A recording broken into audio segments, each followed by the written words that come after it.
So I'm an expert in resurrection belief. According to Jewish burial traditions, which I'm an expert in, what I am an expert in is codicology and paleography, how we date manuscripts based on handwriting style. My expertise is what we call extra canonical gospels. I'm an expert in Roman crucifixion. These people subscribe to you? Community, community, community, community, community, community, community, community, community. Come talk to us about community and how nice you are and how much you love the community and how skeptical you are and how we all have to be kind to each other and how we got to be skeptics and we can't be in a cult and the cults are bad, but over here we do community, community, community, community, community, community, community, community, community.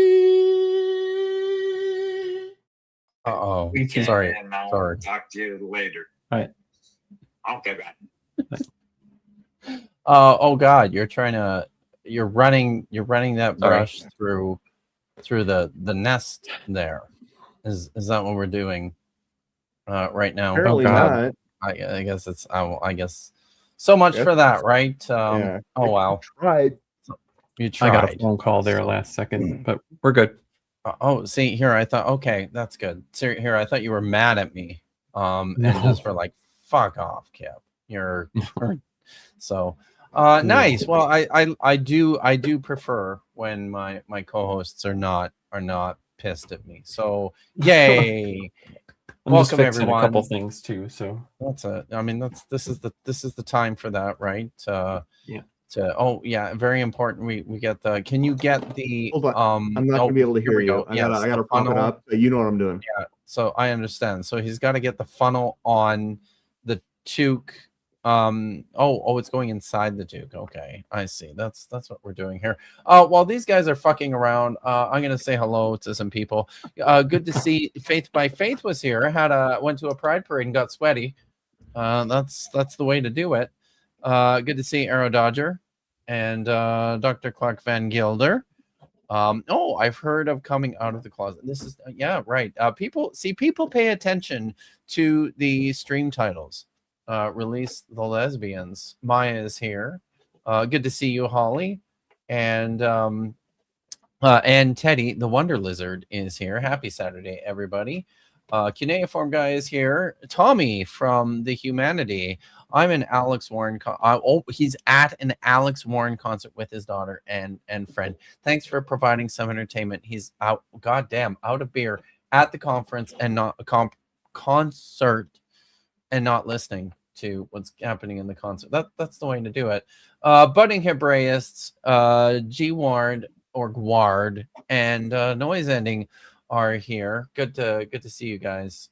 So welcome everyone. Miranda Rensberger is here. She's still in the hospital. The labs finally showed that the oral meds are working, so they're able to turn off the IV. If it keeps looking good without the IV, I could go home in a couple of days. For those who are unaware, Miranda Rensberger has been in the hospital for the last 2 weeks, I believe. Had some unexpected procedures that needed to happen, and the community has started a GoFundMe for Miranda. I will find the link and I will post and pin it here while we get going. So we hope you're doing well, Miranda, and best wishes, and hope you get out of there soon. thank you, Andrew. Did Andrew post it? Yeah. Oh, thank you. Let me pin that right now. Andrew is the best. You really are, Andrew. So there we go.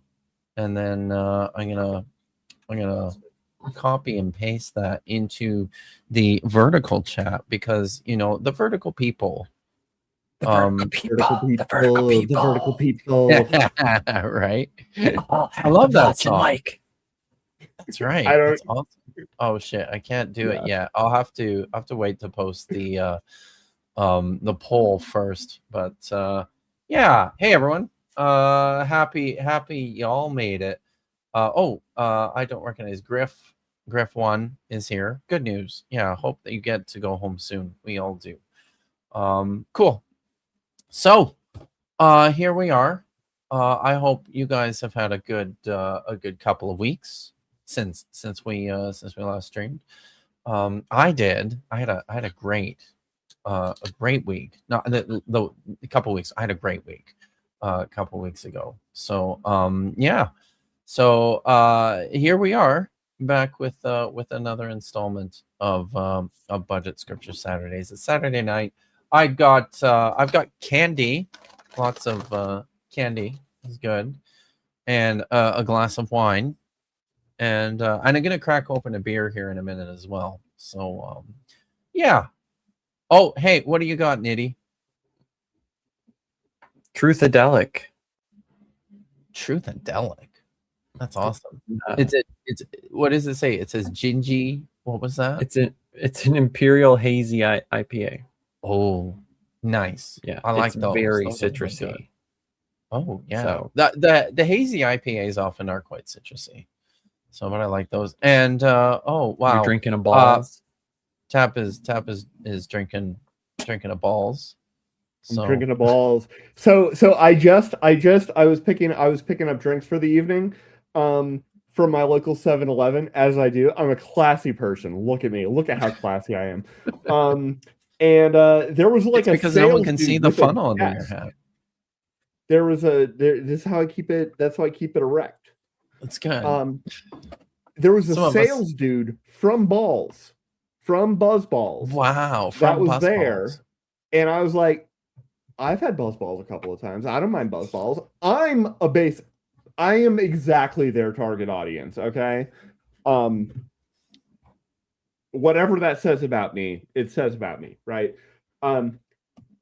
But so I was like, what is the best one? And he was like, it's the pink lemonade one. And everything about who I am is pink lemonade, right? So I was like, yes. Yes. And then when I was going to check out, he gave me the cozy. So my balls now have a cozy. My god.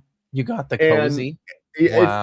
It's the you have to unzip it though because Holy the convexity shit. of your balls, when you want to put your balls in the ball sack here, Look at that.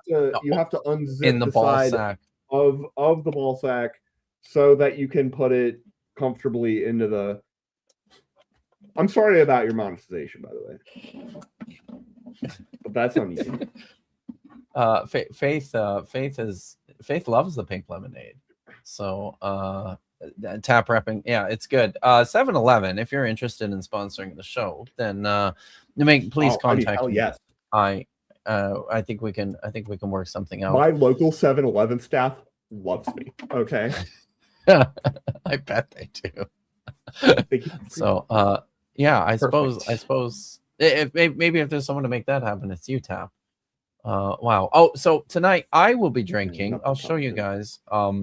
This is I'm not quite finished my my Yellow Dog Brewery sampler from Port Moody, British Columbia. Tonight I'll be enjoying a Turbo Wolf Sour IPA. Ooh. And I'll just read it here. Throwback, but make it turbo. We dusted off another one of our seasoned recipes from the Yellow Dog Vault for a re-release. Turbo Dog Sour IPA. This brew, originally brewed with machine superflux when they were just wee little ones, is loaded with Nelson Sauvin, Galaxy, and Citra hops to make it a wild and tropical experience.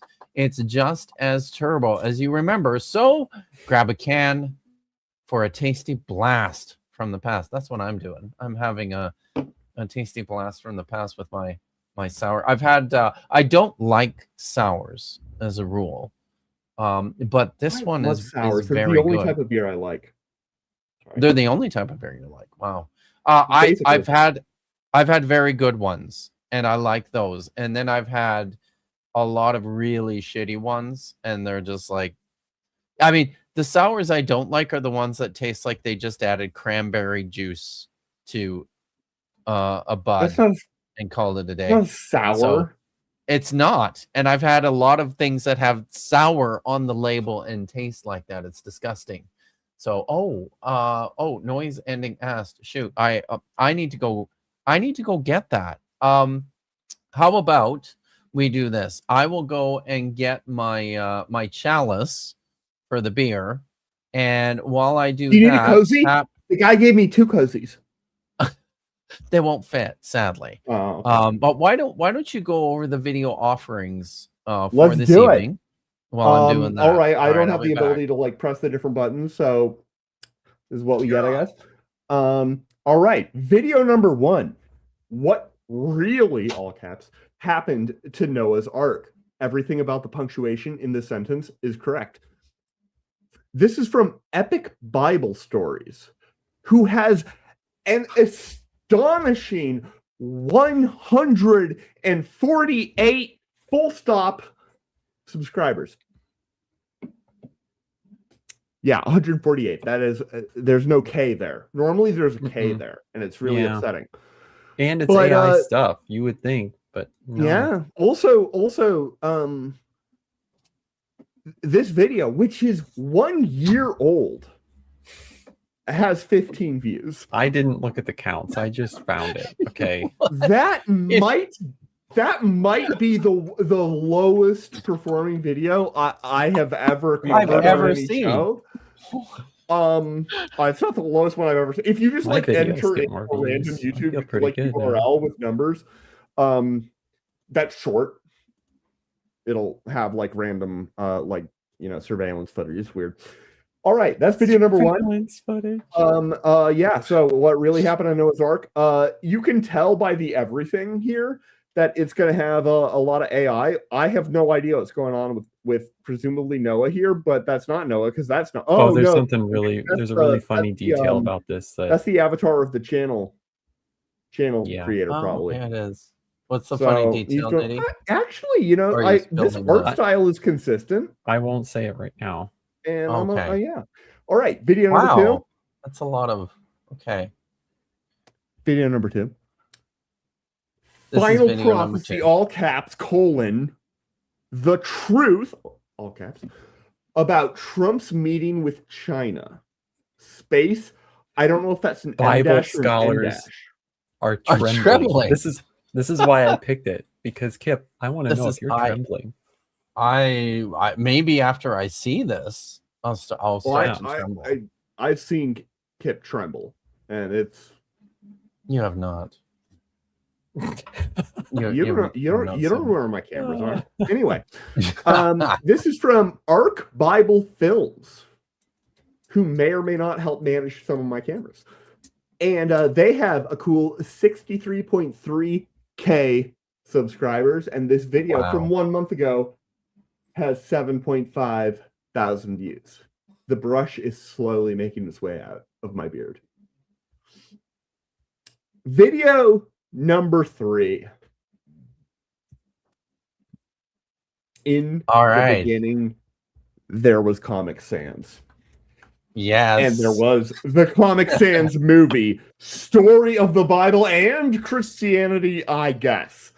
I somehow doubt that the creator of this movie is particularly religious. I feel like this might be Oh my What? God, No. dude. No. Do you not don't know? know? Who Redeemed Zoomer You don't is? know about Redeem Zoomer? This is from Redeem Oh, Zoomer. no, wait, no, I forgot about that. You're right. I do know about Redeem Zoomer. I was just Okay. completely forgetting that this was the author of the video because I hadn't gotten there yet. And Oh. I have amazing ADHD. It's really quite You too. quite It's impressive. true. But It is.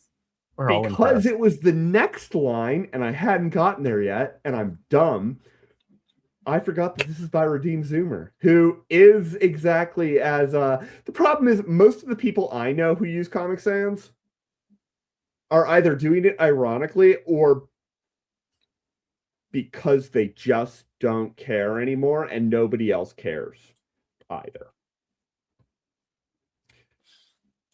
This Redeem Zoomer though has over Real Valley says- 700,000 subscribers.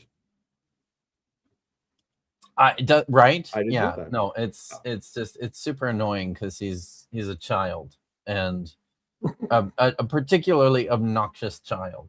At that, I have He's probably- children, and my children are nowhere near as annoying as Redeem Zoomer is, and it just how can you be so annoying, you piece of shit? Well, Like I okay, so chat, I would like to let you all know that Kip Davis has agreed to formally adopt me as his child, so I will have. do my best to inform him of the things he apparently does not understand here about annoying Oh, children. dude, I just don't think there's anything you could do that would annoy me more than Redeem Zoomer does. I mean,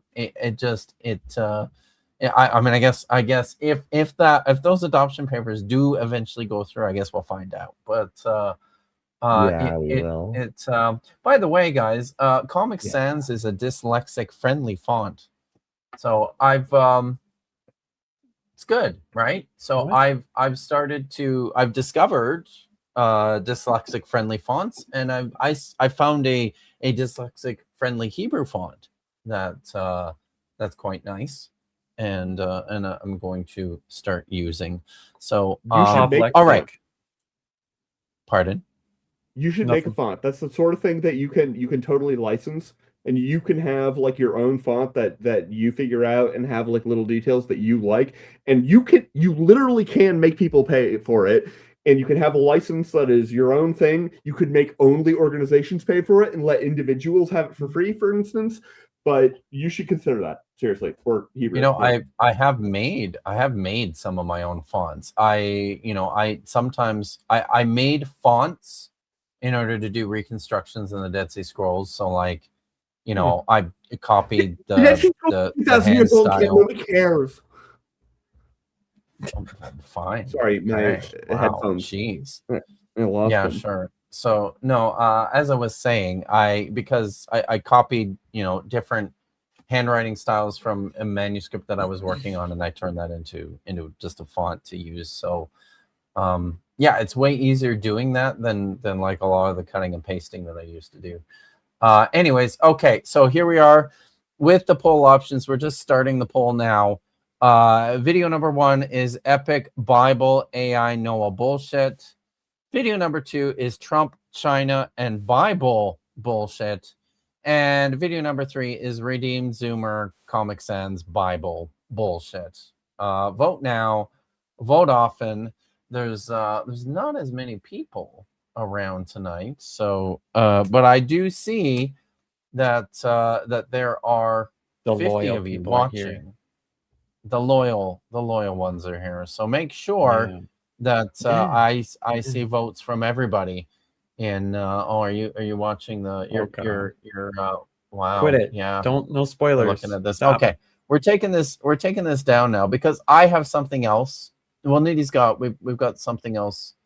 Before we do that, I have to do this. And I hate to be a bummer, but this is I felt this was important to share because I came across this just today. This was posted 4 days ago. I came across this just today, and I'll be honest, it's kind of terrifying, and I'm not sure what to do with it. But I feel like it's important people are aware of what's going on. So this is a post from Apostate Prophet, who was once a Muslim, then deconverted and was an atheist, and is now a really gross Orthodox Christian apologist.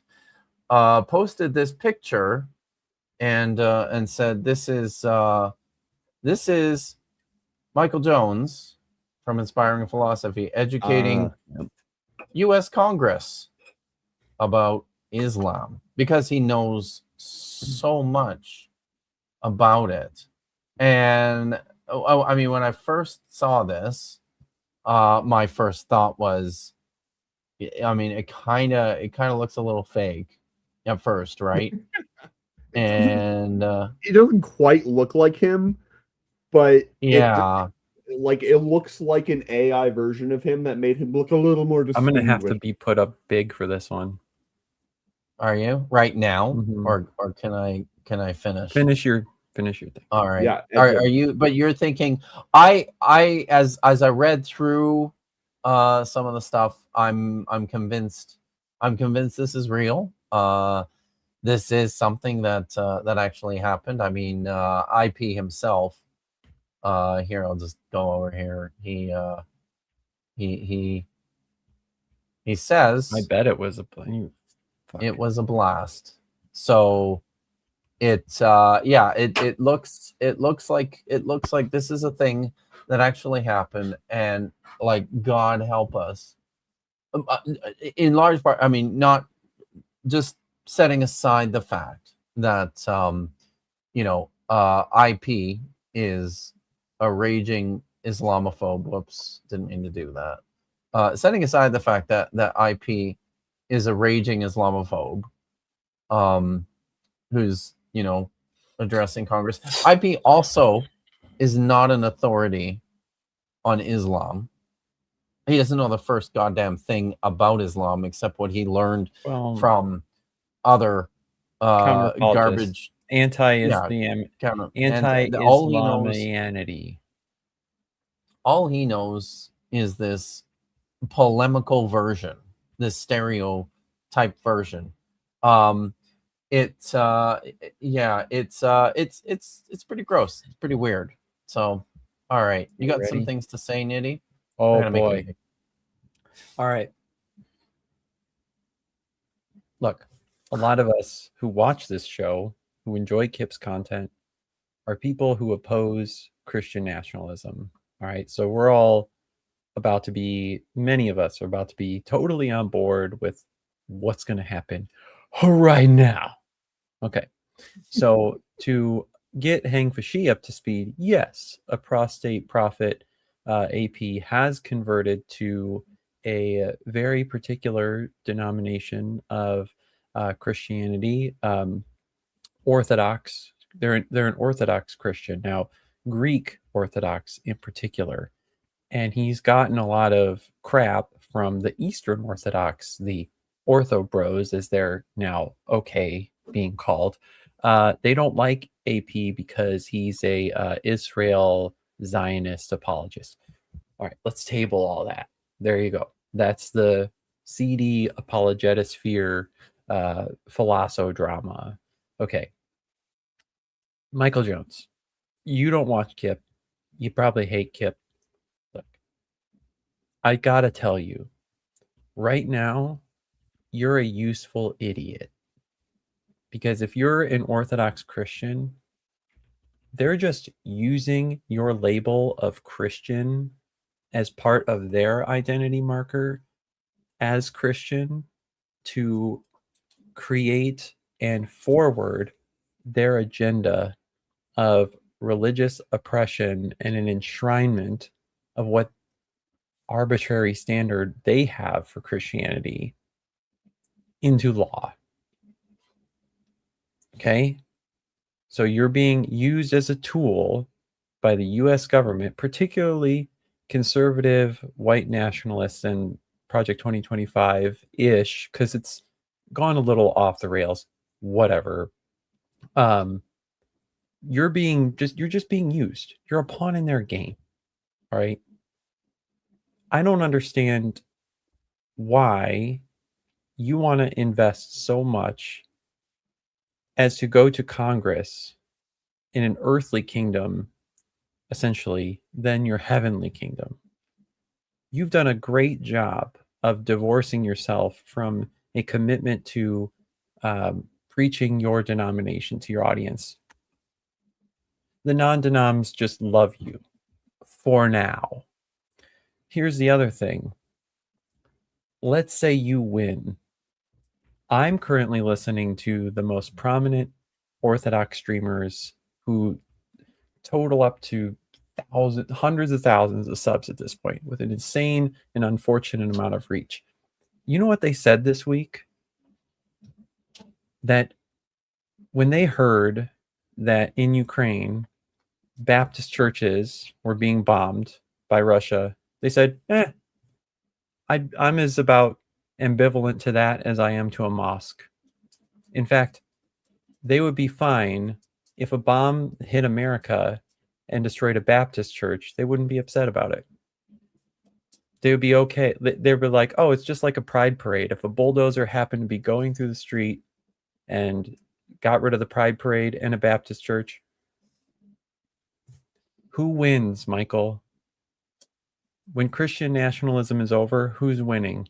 Is it you? Or are you a tool? Are you being leveraged for some other purpose that you actually would never support? Yeah, let them fight. Yeah. Well, here's the thing. The let them fight attitude has a lot of casualties on the way.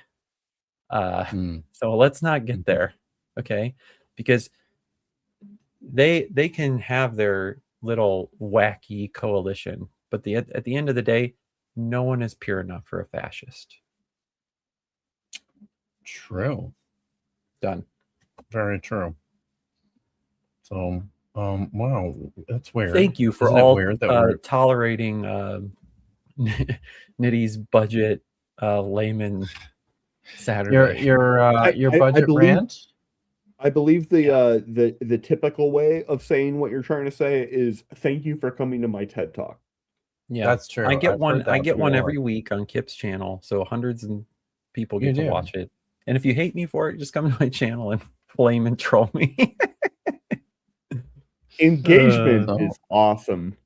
Yeah, It's very important. I quite I approve very much. By the way, thank you, Dr. Tapioca Weasel, for the generous gift of 5 channel memberships. And those went to DMZQ8QY, Trevor Laresma TK2IU, Leophilius, a friend of Physics yours, is hard. I believe. All of Yes, us, yeah. co-host. Physics is hard.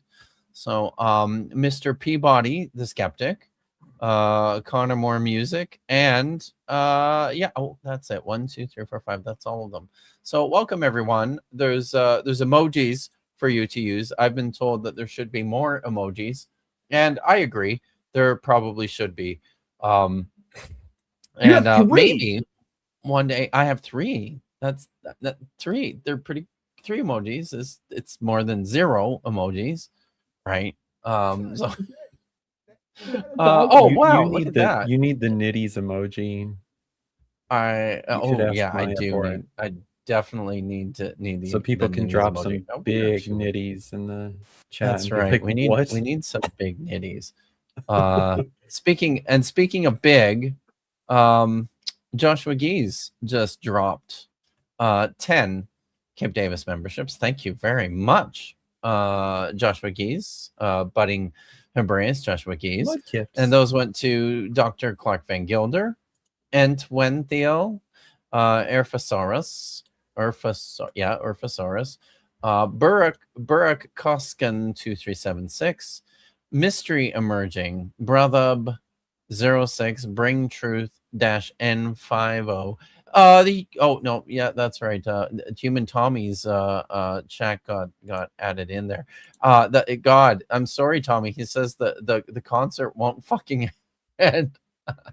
Apostate Plus Tax received a membership, as did Curious Clay 77, Chungus Khan, and let's see. I think that's it. Welcome everyone. Look, everyone's posting fun emojis like the Kip Polygio emoji and the Mud Kip and the Diablo Critics emoji. It's all very good, guys. It's all very good. So all right. Did we want to No, just look? It's diacritic. Yeah, let's look at our poll. It's clearly diacritic. Which one's the diacritic one?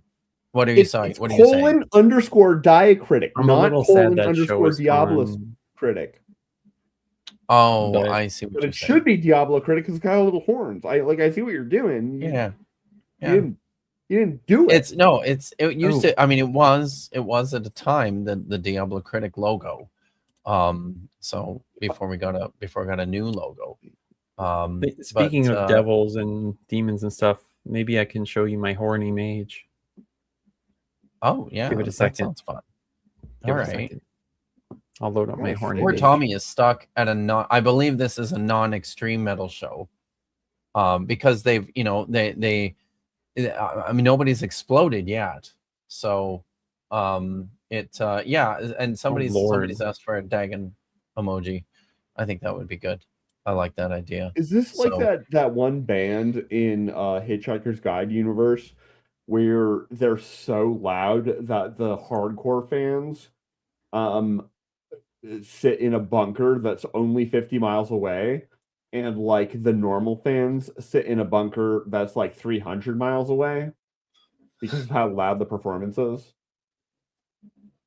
Something like that. Yes. I think Yeah. that's true. Were you going to show something, Nitty? Did we want to? Give Did me we a want to second. just show this So- short little Oh video? yeah, our waiting. I've had my videos. short yes. thing available here for the. Yeah. I know. Okay. I know. You've been shit. make it full screen. Thank you. Oh, We're gonna God. show this, and then we'll call the poll. Because it's, you know, it's pretty bad and funny. I've not seen this. God's house. I watched part of it. Have you I'm ever going put off to- something oh, important while uh, focusing on your own comfort? In 520 BC, the Jewish people faced Terrible. this exact That dilemma. is terrifying. After returning from exile in Pause.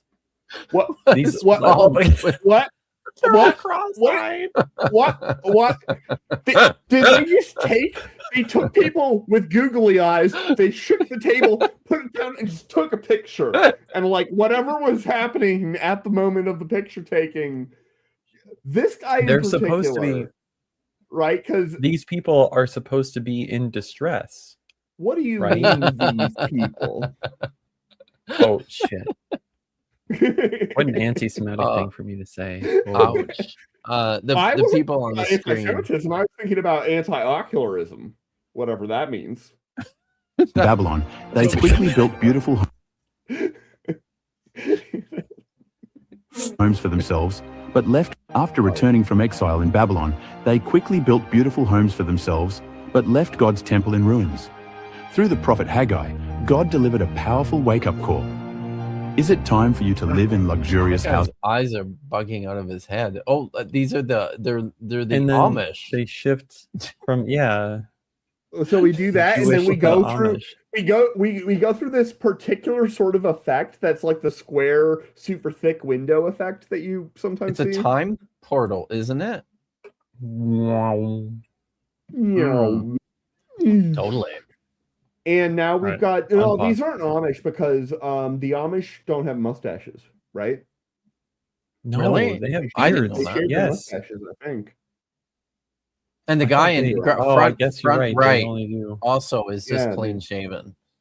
Yeah. So- no. Yeah. Oh, Um, but I mean, he's just like he's Now- clearly an AI hallucination. So yeah. Oh, okay. Now, got now it. they look like they're an indie band album cover. Yeah. I mean, this is wild. Everybody knows that nobody listens to people with full beards.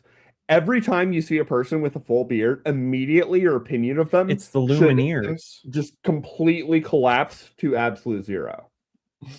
While my house lies in ruins, the people's harvests were poor. What? God, what is this? Their money seemed to disappear. A big nose It's guy like with a they bunch were of like, gold. I want you to make a Pixar montage of of like bad pause faces. Yes. And Yes, Jewish That's stereotypes. exactly Bad Jewish stereotypes. what this is. And even like this one What's is the so guy in bad the that back? this dude is like, what is happening to you? My mouth looks weird, but not as weird as your everything. Our guy on the right, are his nostrils on the side of his nose? Oh my Um, god, I think they are. I think that's a mole. I think Oh, that's a mole. God. Holy moly. Really? I think Okay. that's a mole, and he's got more of a Cyrano de Bergerac sort of bulbous thing going on. I see. Okay. Okay. Got it. This is the weirdest Coco sequel. And satisfaction eluded them. God explained through Haggai that All right, I'm pretty sure this hair feeds back in on itself. Oh, Also, yeah. Oh, this totally. beard. I love This how God beard- is a white dude. God's a white dude with an albino octopus. And this is the thing that as his beard. non-denoms get like on people's case for this. They're like, well, God isn't some guy in the sky, dude in the sky with a long gray beard. Blah, blah, blah. God is No, his almighty. beard is and, white and he's standing on the ground. Damn it. Yeah. Checkmate, atheist. Their misplaced priorities were the root cause. When the people finally responded by rebuilding the temple, God promised, "From this day forward, I will bless you." Their story teaches. What the hell? What? Like what? Build the temple. I will bless you. And With then the root baby. cause. Wait, When the people keep going. Temple God promised from this day forward. Pause. Why does that Jewish baby have a cross? I do not know. Why does the Jewish baby have a very non-traditional what the lower skeletal it's poor like feet. I don't know. configuration? It kind of looks like the baby has spina bifida, or Yeah, like that is not a some plus baby. sort of. And It is. bound This feet. is right. Yes. Anarchic Fox says notice 3 toes. Yeah, it's. Oh, the other ones are sad. broken It's and kind of folded up. sad, right? The curse of Also, I'm pretty sure it just fades into like a generalized abdomen here. And to be clear, Yes. we can't actually see a demarcating line. So it's possible No. that this torso is an emanation of this underlying surface. It really is. Wow. And a chest binder as well, by the looks of it. Oh, that could be. Fishy It'll says be like- Nephilim baby, maybe. Oh, wait till you guys could see the be, next yeah. one. Okay. Oh, Oh, boy. God. So, Bless you. God will bless you. God will bless you. Their story teaches us a timeless truth.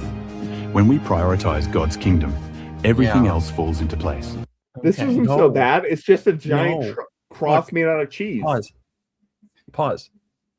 I have It's said been this before on my channel that I know a woman who is one of my wife's best friends. We used to nanny their kids with our kids.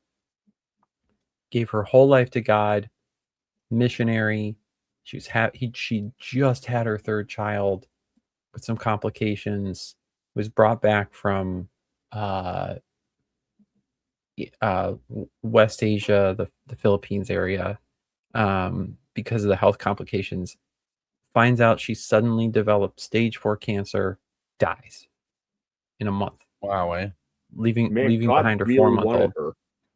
So you're telling me that if I commit myself fully to God like her, it's all going to fall into place? Is that it all falling into place? I mean, it is for her. So I I've guess. said on my channel that if I saw her rise from the dead, I'm going right back to church. I don't even care what church it is. Wow. I will find one that's Yeah. open and go there because her death is documented. It's been a long time. Yeah. I know exactly what she looks like. Her kids will love her instantly. I'm not one of those assholes who's like, even if someone rose from the dead, they wouldn't believe. No, shut up. We're gone, right? I don't know But what I believe. this is just wrong. It's a lie. People follow God forever with particular expectations and even the strongest held belief that they're doing exactly God's will. And nothing falls into place. Nobody's ever. does that even regrown mean? An amputated limb. Never happened. No, that doesn't happen. Right. Right? There The are amount of certain Caucasian things- kids. There are certain Anyway, things that never sorry. happen. Rant number Somebody 2. coming back from the dead after their body has been destroyed Yeah. doesn't happen. It's a very It- Pine Creek miracle of me. Sorry, but because he Sure, would say the yeah, same thing about fair. his sister. Yeah. Right. If you could show Well, so that, let- I mean, it would completely change the entire like. Nothing like Yeah. that is ever able to be analyzed with anything approaching the rigor of like bad science. Yeah. All right, let's finish even- this not short, even and that. then I want to show Yes, the other let's do that. ridiculous Just as thing. Oh, you they want learned to play a put little God's bit of house that one, first. yeah. We too must examine our priorities and ensure God remains at the center of our Wow. lives. It's like, What the heck? All right, okay, that was that's it.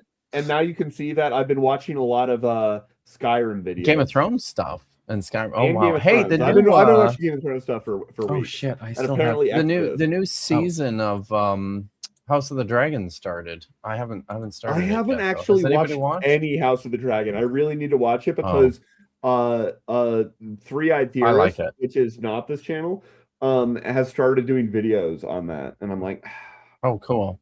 Okay. I don't even. Yeah. All right. Are we doing Hold on, a little bit Let me of show that you other my one? horny mage real quick. Okay. I Yes. Let's don't have horny anything mage. else. No. Okay. Oh, cool. Horny I mage. share my window. Yeah, so I made it Nice. look like a warlock for some reason, with all these skulls and shit. So it goes hard. All right, that's It it. really does. That's cool. Oh man, I like it. I thought the Nice. eyes were like way up here, but actually that was just the mask's eyes, and the eyes were actually here underneath the mask's teeth. It was like wild. It was wild. Yeah. Here, All right, I, gotta I get can. out of it, so I have some Who won CPU. who won the popularity contest? All right. Right. Listen, not here's the thing. Not everybody has voted in the poll. So guys, get your votes in because we're gonna call this here in about 2 minutes. And in the meantime, I'm going to pull this up because Nitty thought we should watch a few minutes of this. It's the AI. It's the what loops in the AI that is just whoa. Here we go. It's called Christian Faith Live. Here we go. Yeah. Reaching God. We're already on 963 pause. hertz. Can I There's pause a it? baby. This channel. That's not- Yes. All right, hold on. You know what? There's a Let's- baby with a we crown of thorns. we can do this. We can, Yes. we can actually. do What's the implication of having a baby with a crown of thorns? At what pretty at what wild. point in Jesus's life was he wearing a crown of thorns? Well, he didn't as a But- baby. The last bit. Right before his The last bit. The ending crucifixion bit. and the And, crucifixion. and during his crucifixion, right? Now Christians hate it when you say that God committed an act of child sacrifice. This channel, They just lean right into that, don't they? Yeah, it's good. It's fine. Go. Sorry. So Wow. hover over the scrub over the playback timeline a little bit, so you get the previews. Yeah. So keep With the going. stuff? Keep going. Where are we going here? The That the one. lion. Look a little bit at the lion stuff. Okay. So find the lion with Oh all. God, Yes, this one. yes. Yeah, Play okay. that. All right. Oh, Come on, God. you can do it. What's about to happen? It's thinking hard. I have Did been. Jonah hard to do that. Johnston. Did Jonah Johnston make those crowns of thorns? Oh geez. It come doesn't on. want to go, dude. You Jeremiah. know why? It's- Because you it's- don't have YouTube Premium, unless you do. It's I don't know. Jeremiah way. Johnston. Let's try it. Let's try it. Maybe not so far back. There we go. Oh God. Oh God! Is that a blood ocean? Why is it crying blood?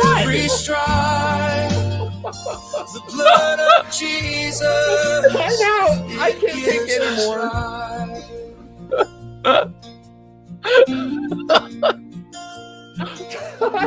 I'm like, God. Wow. I have my 2 cents to throw into the 963 hertz commentary. Okay. Yes. Let's hear it. So, well, I have 2 videos.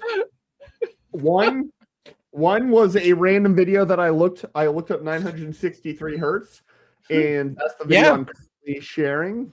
And I want to show it for a few seconds, and I'm going to switch to the other video. All right. Okay. Let's take that one down. There we go. This one here. All right, so I'm gonna show. this is like the normal stuff that you see. Gate to oneness from Inner Lotus Music. Okay. Just ambient, boring crap, whatever. It's pleasant. That is not when you if I hear 963 hertz, and I want to actually know what that sounds like, you have to use the word tone, because tone is like the word that'll keep you from getting all of the bullshit stuff. This is what 963 hertz sounds like. Wait, guys. I'm listening to This is 960. Yep, you hear that? Okay. Yeah. Yeah, It's that's not pleasant. It's a boring, static, monofrequency beat. There is one sound in that, one pitch. That when people say that a pitch has magic properties, they mean that has magic properties. Can you go back to the lion licking part? Oh, just freeze frame. Okay. Just freeze frame, and then like the. Let me see if I can. All right, because I dropped it all together. Let me embrace of the lion. Okay. See if I can. Yeah, it was right here. I think there was like the sea of blood. Switch the share. Yeah. Here we go. Okay. So I'm just queuing it up here. All right, let's take that off. Let's put this one back up. Okay. Here we go.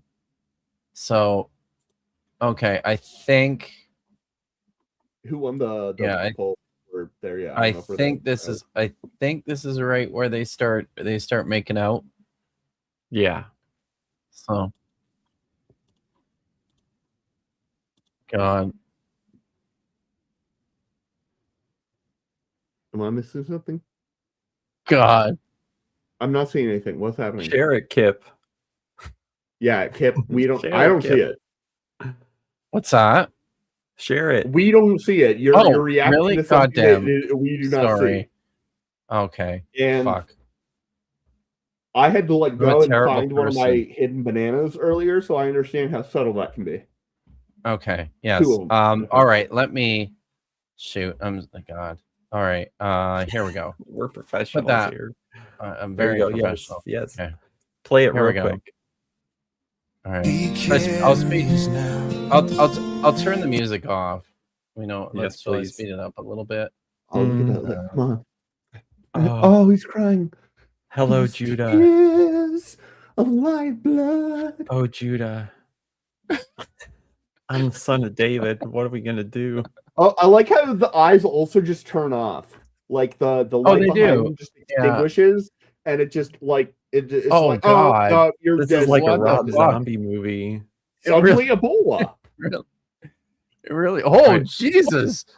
Jesus Christ, that was metal. Wow. Watch this before bed, guys. Oh my God! I want the makeout thing again. I know. I'm trying to. You want to watch makeout videos after watching that? You're a sick person, Nitty. There's a damn it. Anyway, there's no way to rescue your implication. Is it here? Oh, that. Or is this just the same thing? Where his arm comes up. Damn it. Faith, love, light inspires. It's too hard to. I know, it's hard to find the frames for it. To just locate it, right? I know, there's so many loops. So many loops. Yeah, so guys, this channel loops this. All right. Yeah. Now share my screen. All right. I'm just gonna drop that.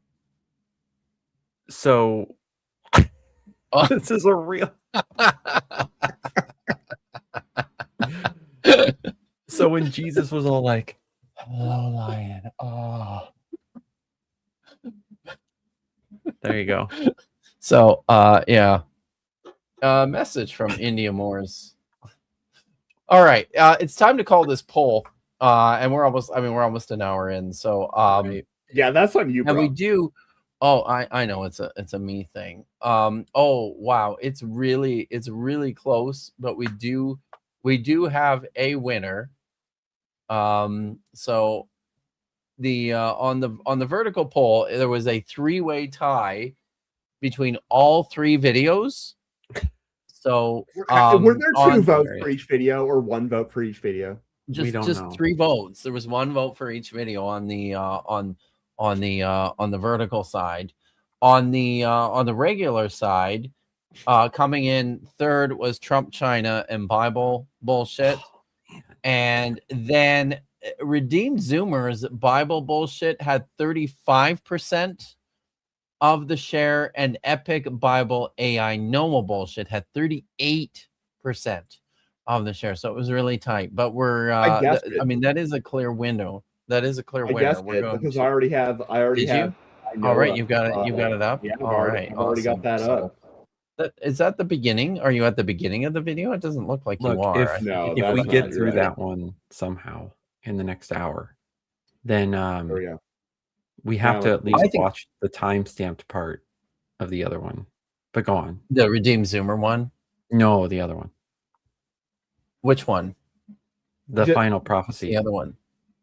Oh, yeah, but Anyway, that go. was the Redeemed Zoomer one was in second. So I don't know if we can do it. These are details that can be worked out by. We'll work. the- We give we'll the figure it audience out. what it wants first. And then, Yeah. Oh wow! Look, and then later Enter we'll get wants me to know. Nitty what Nitty wants.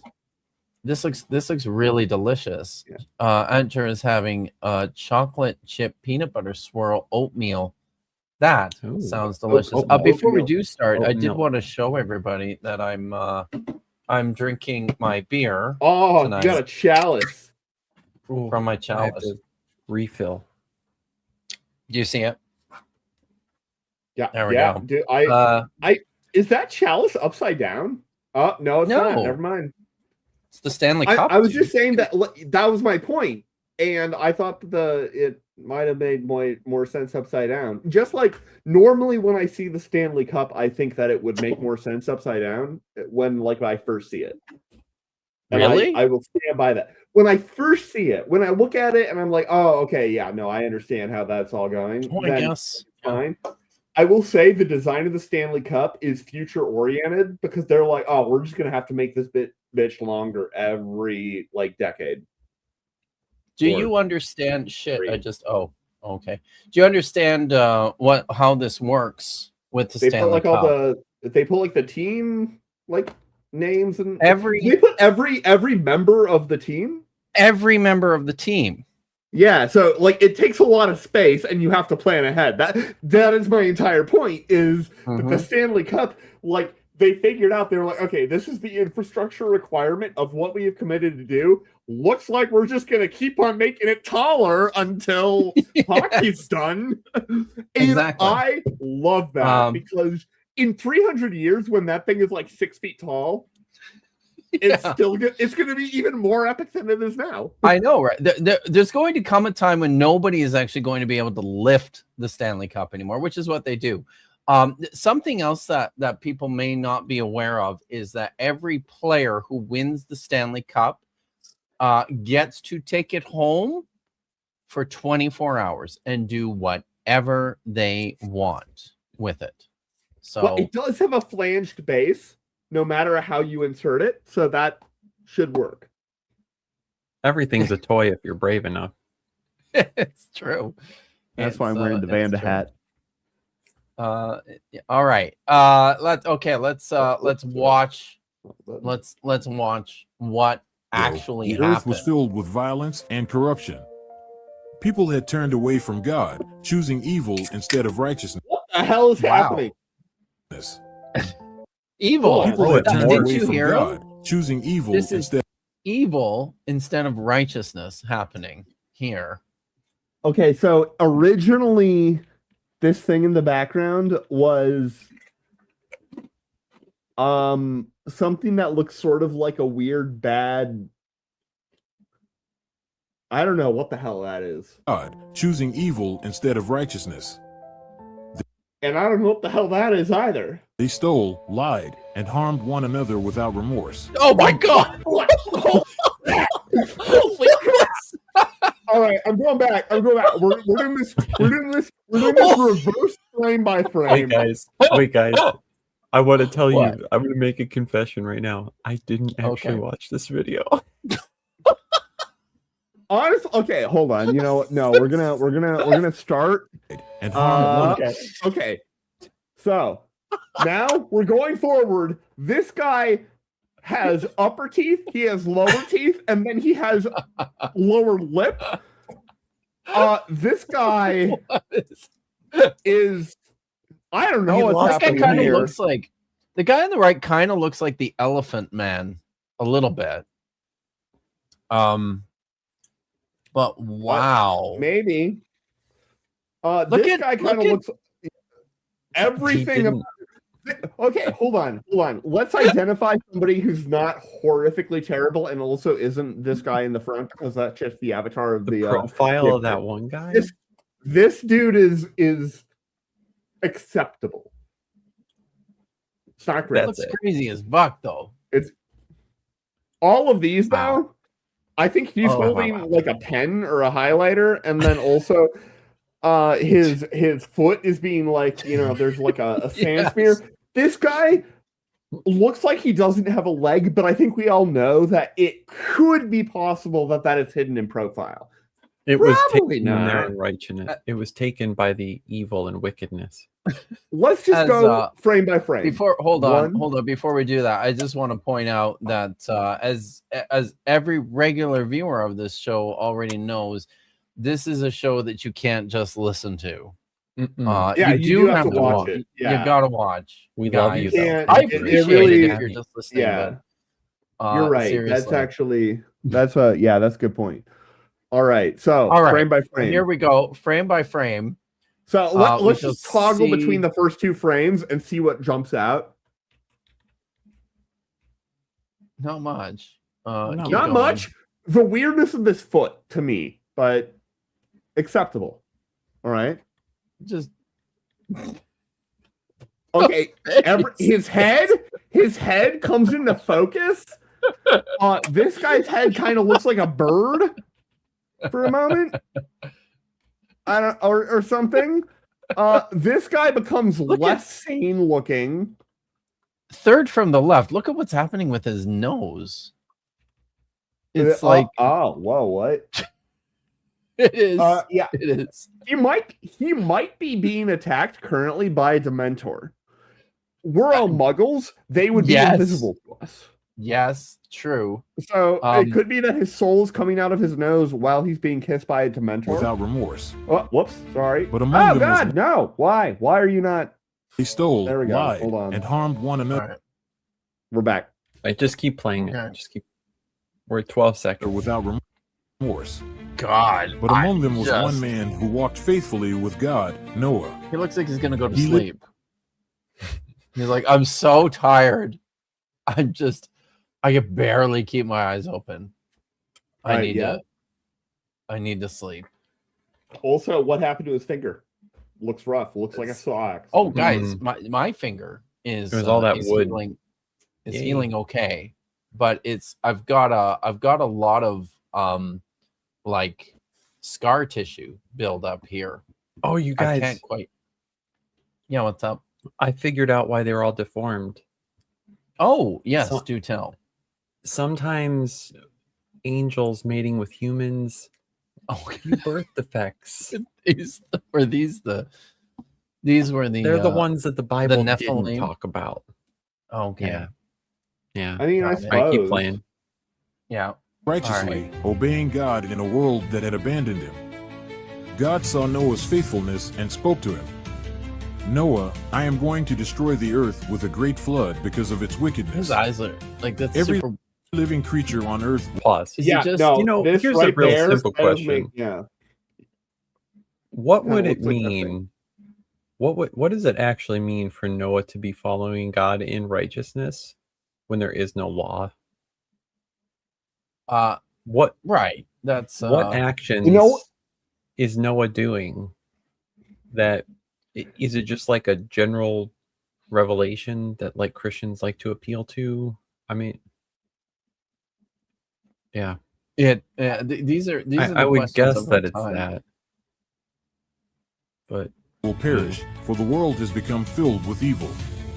But you and your Wow. yes, Chattering Ape is about to notice the detail that I'm noticing. Keep playing. I don't have to notice the detail that you're noticing. I just have to notice this. I'm not sure this boat would float. family will be saved. Yeah, but I mean, this is fine though, because I know that like they built one in Kentucky, right? They built one in Kentucky. It actually kind of looks a little bit like this one. I would, and rather, that one doesn't float either. So you're right. You're right, which is why when I say I would rather live out a flood in that building than this thing, that it should mean something. Because I know I'm gonna die either way, but like I don't one care of them might have how a much phone line. I don't care how much acacia wood this is allegedly made of. Gopher wood. Gopher, Whatever. yeah. Doesn't matter. Whatever the fuck that is. The amount of tar and pitch you needed to hold this fucker together, it ain't looking this pretty. Oh, that is a good point. Okay, see, I was operating under the assumption that nobody thought this looked pretty. Because I don't think this one and a looks half of these for me to figure that out. I've read this story so many times, and I'm thinking, do you know how much fucking tar it takes to fix all the potholes in one road that gets a lot of travel in my city? I can't even imagine how much tar and pitch it takes to cover all the fucking holes between that gopher wood. That thing is gonna look browner than Mr. Hanky floating. And you know, to be fair, it started out as wood, which is already brown. So, yeah. Build an ark, a massive boat made of gopher. Did he say an arch? Your family No, will he be said an saved. ark. Build an ark, a massive boat No, you're right. made of gopher wood. I heard Make it 300 cubits long, 50 cubits wide, and 30 cubits high. Coat it inside and out with pitch to make it waterproof. I mean, this really is just terrible. Like on a measure of quality. It's understandable why this video has how many views, Tap? Did this one have? This one 15. was this one 15? 15 in Now a year. 15. 16. I'm gonna duplicate the tab and see if that number has gone up yet. Should get It has not. that level. No? Way more views. AI videos. I haven't watched usually enough hit of the video algorithm yet. and go nuts. Oh, Like- of course. You generally have okay, it may be that I've watched enough of the video for it to initially qualify as a view. If I clicked off and never watched the rest of it, I don't know if this would qualify as a view. It probably should. Like, we've looked at it and paused it enough that even if we don't finish the rest of it, I think that if you have to say, did the person watch it or not, we put enough time into like looking and reacting via clicks to this video that they should get the That's a view. good point. Yeah. Rabid atheist, we don't know. I should. What's We that? don't know. Side Oh, that's a and good door on the question, side. Real Melly. I don't know what the question is. Yeah. It depends, right? If if eventually the model Hold on. Should I works off actually of- pull up the super chat and Right. read it Thank before you you. start answering it? Okay. Yeah. For $5, thank you, the real Melly. Do you think AI would ever depict the ark as if it's made of gophers instead of gopher wood? That sounds like an AI prompt waiting. I'm literally already writing it. Okay. Okay. What's the prompt? What is the prompt language? Okay. I need a picture. I've Of, got it. I've already prompted it and asked, but you do yours. You do yours. And Okay, we'll see I need what- a- we're I need a gonna picture compare. of- We're gonna compare We're gonna and AI contrast. all of Noah's Ark under K, dude, it's ARK. God. How did you can't there we go. Thank you. There we go. Under the assumption, I can't spell, that Kip is lame, and also that Gopher wood means go for it. No, wood. No, it's not it. What were you guys saying? That's why I'm asking you. That's why I put it up. I was listening. Look, if we're under the assumption that it's made of gophers. Oh no, that was made by gophers. You're right. Yeah. So see, this is I got distracted. God. No. Just tell me what's right. I need a picture of Noah's Ark under the assumption that it was made of gophers. Do we?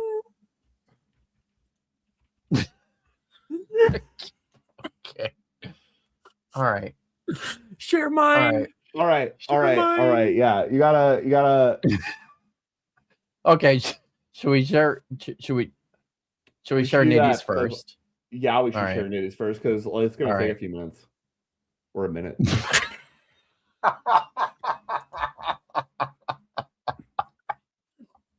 Jesus Christ.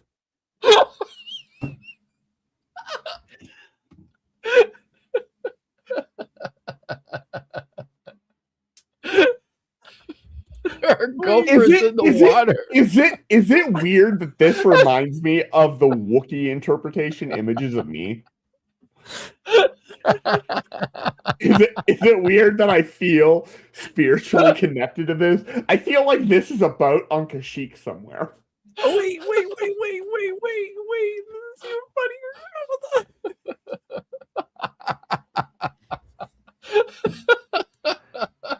Yo, those lions must already be so full.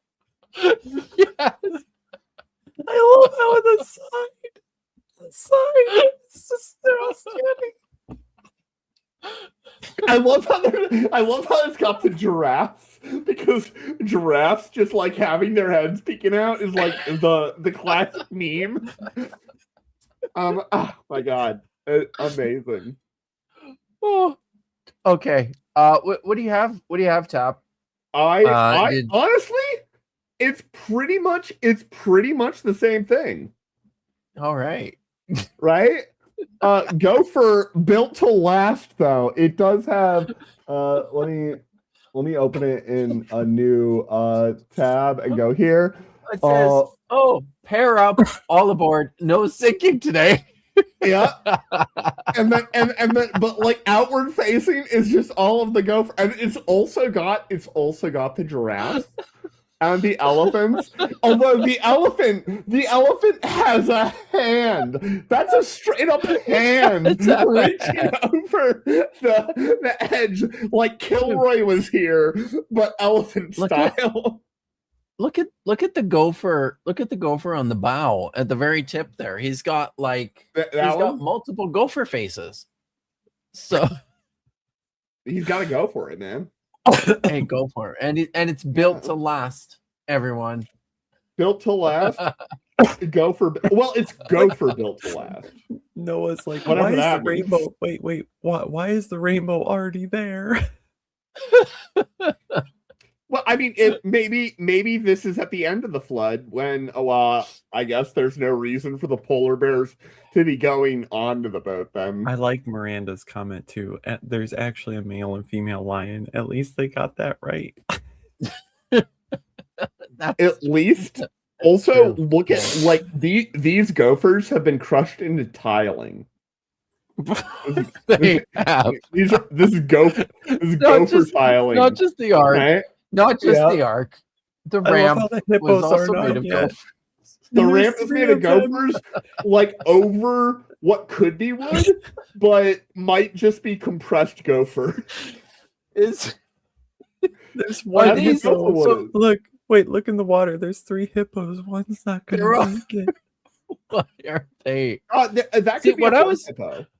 Oh, I think so. What I was thinking was, are the gophers in the water? Is this just like there's a ready supply of fresh gophers to use in the art construction, and these are just the leftovers hanging out here, waiting to become part of this monstrosity? It could be.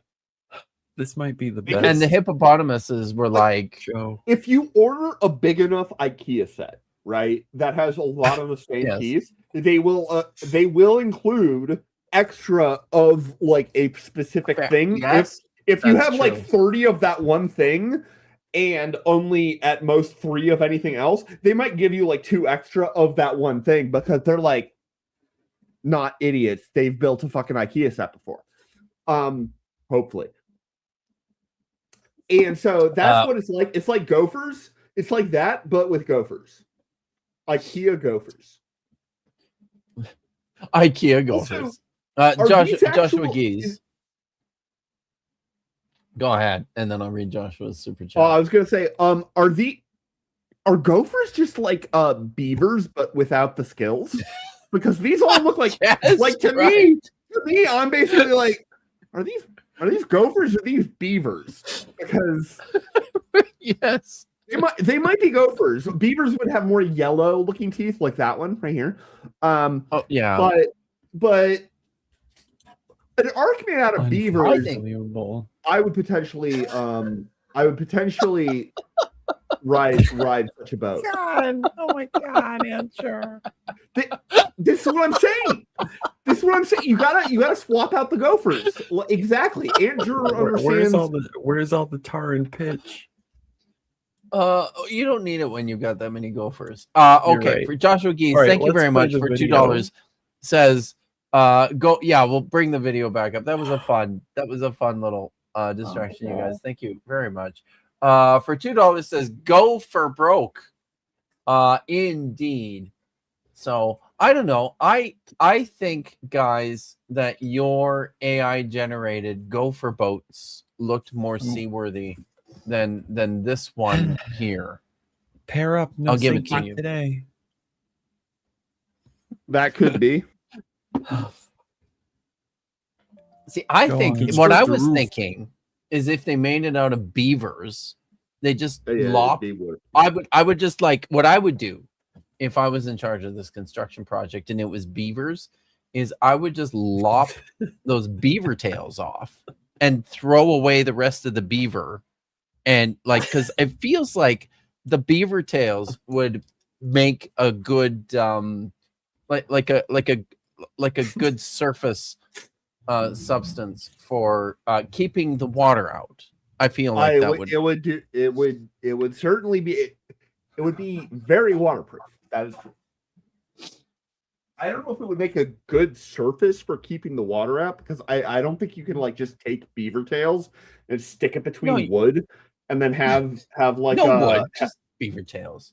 Wait, hang on. okay, Somebody, yeah, no, fair. somebody mentioned that ants can float, and so Oh yeah, they gotta like make a raft.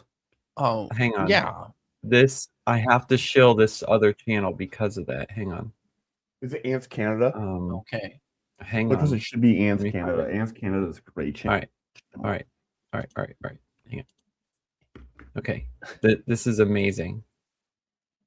No, not this one. Hang on. Hey. Got any? Ladies and gentlemen. Okay, you ready?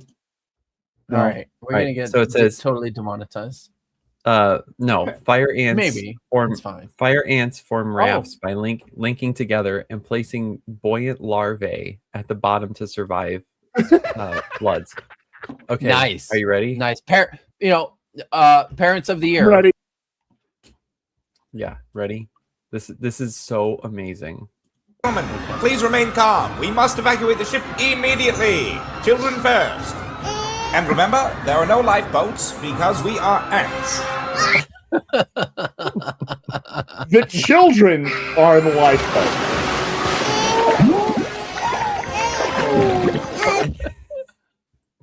If you Oh my pause a lot, God. it's fine. Just pause a lot. I'll never let go, Jack. I promise. Rose, you're on top of so many babies right now. Just give me one. Just give me one of them. That one just threw up a little. Just give me that one. You don't even want that baby. It's so obvious. Please, Rose. Please.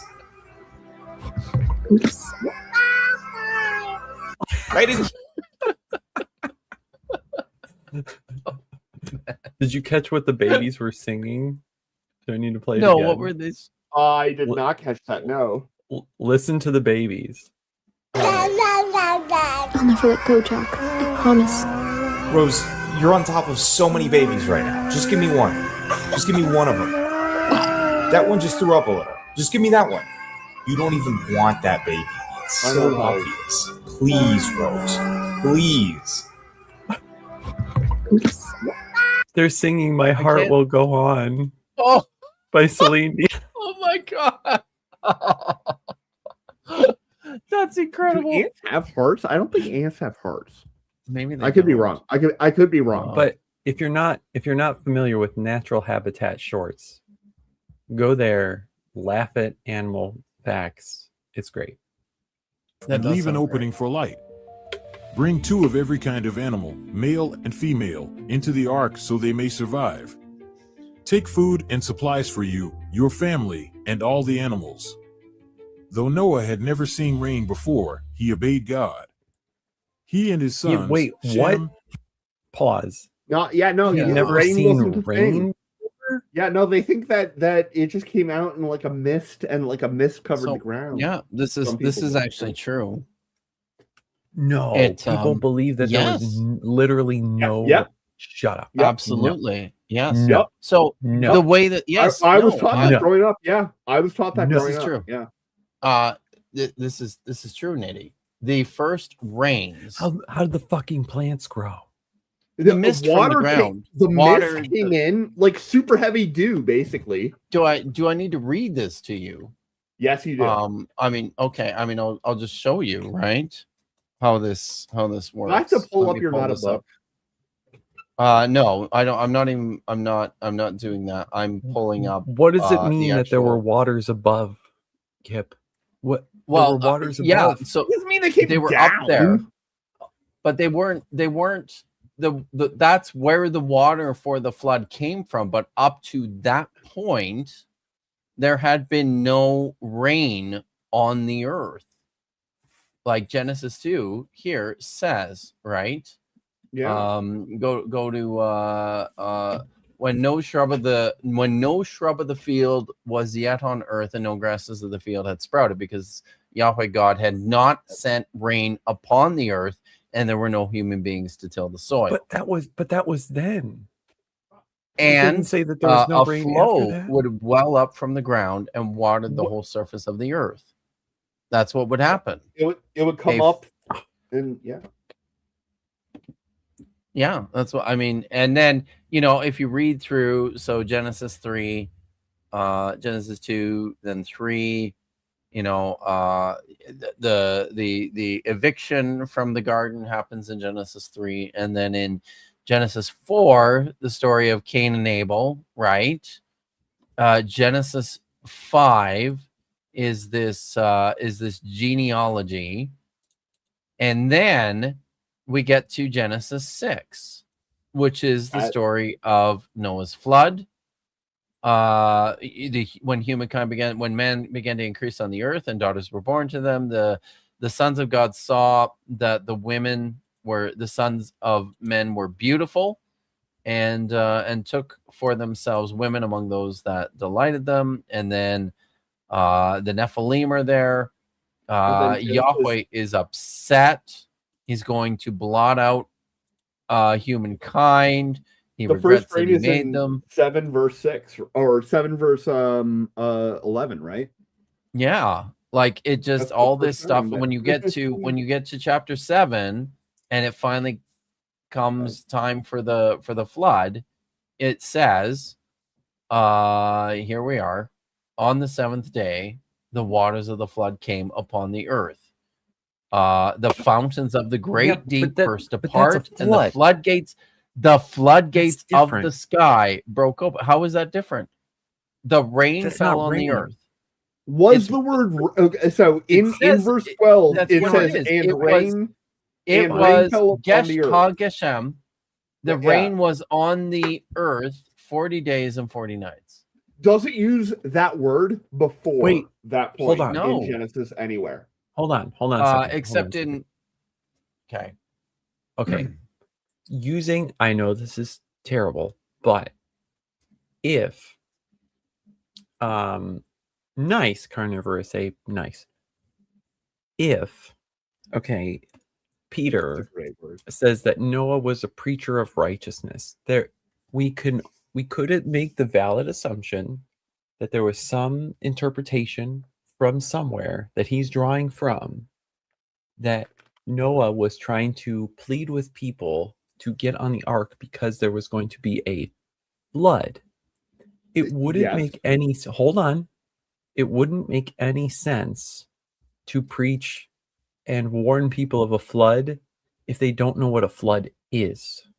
Probably what why it is a wasn't flood? that He's not- effective. He's not warning Oh, about a shut flood, though. Shut the fuck up, Tap. So he's warning about God's judgment? Yes. And But wait. What does God tell Noah that's going to happen? He says that he's going to wipe out where is it? Let's go back here.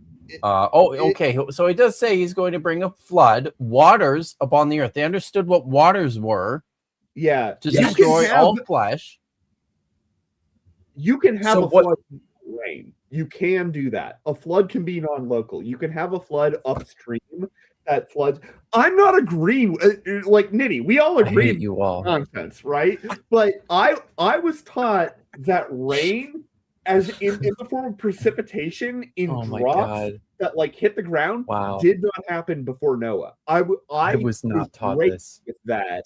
Really? With that belief. This is Yeah. This is I pretty hate I you so standard. never like really I mean, lots No. like bought No. it that much. Like my No. whole like back No. history of being like No. a Christian believer was never something that was as important to me No. as it was to most other people in the community, which is why I don't bring it up.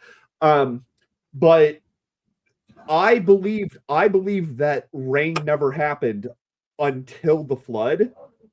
I believe that it was basically super heavy dew that would come in. Like it would get really foggy and it would condense, and that is how Like the it says plants got the here. water. Yeah, that's I how. mean, That's okay, what if every day was humid, ouch, that would make sense why everyone could be naked. You know, to be fair, I live in the Bay Mhm. Area. That kind of fog is not unrealistic here. fine. And why people lived a long time because they were just basically well hydrated by the fucking air. All right, wait, Very, just very go. well Just hydrated. play.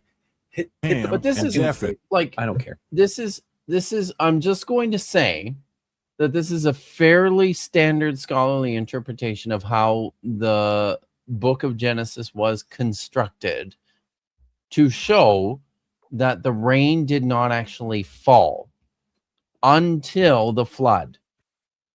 The water's up there for reasons, and then one day the floodgates, the Right. sluice gates of the Rakia were opened, and it all came, I down. I didn't even realize. So you're saying, Kip, that remains the scholarly consensus interpretation of what the text is saying. Yeah, I mean, in some the way extent. that the Oh, I hate yeah, this. so much. there's To the some idea of the extent, author. like I would not have been surprised to learn that what I was taught was dramatically different from what this, because also what I was taught was that this was all written by Moses. I was also taught that, and that's certainly not the consensus. So Certainly not. So yeah. Okay. But this- Worked Sorry, tirelessly, Nitty. cutting down trees, sawing planks, and hammering them together. Day and night they labored, following. what is this?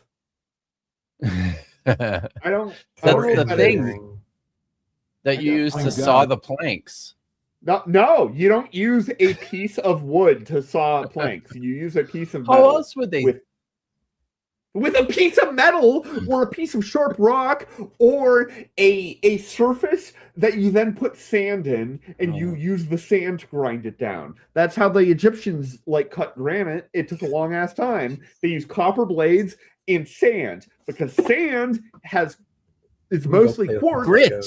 Quartz is very, very, very hard. It's a lot harder than copper, but copper is like a little bit gummy, so the stuff will stick into it. And yeah. Are you laughing at this one? Yeah.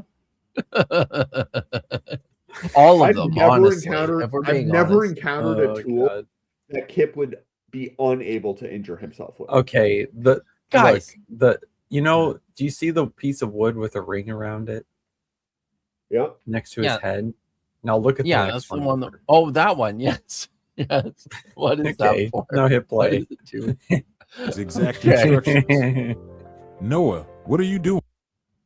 All right. I mean, they're making fun of him. What are you doing? Flood? There's not a cloud in the sky. God has warned us. Except for those clouds there. You see all the clouds in the sky? Yeah, I see. Yeah. Also, given what we just described about their expectation of how water showed up, their eyes are repent and turn back to him before it's their too eyes late. are totally fucked. Look on the left. There's something. Faces. This guy might be like I don't know. The people laughed at Noah. Look, hold on. Go as... back for a sec. Go back for a sec. Because look at the crowd behind him. It's terrifying. It is a terrifying menagerie. You know, you have you guys ever seen? Have you ever seen the video for "Come to Daddy" by Aphex Twin? No, I don't. What's I it don't. called? I don't Right, hold Google on. things that have the word "daddy" and "come" in it. Hang on. I got you. Hang on. Just keep going. Keep doing. And turn back to him before it's too late. With the video. The people laughed at Noah, mocking him as he worked. Yeah, I mean, if this is his work product, I don't blame them. They saw no reason to change their ways. Wait a minute, Paul. Hold on a minute.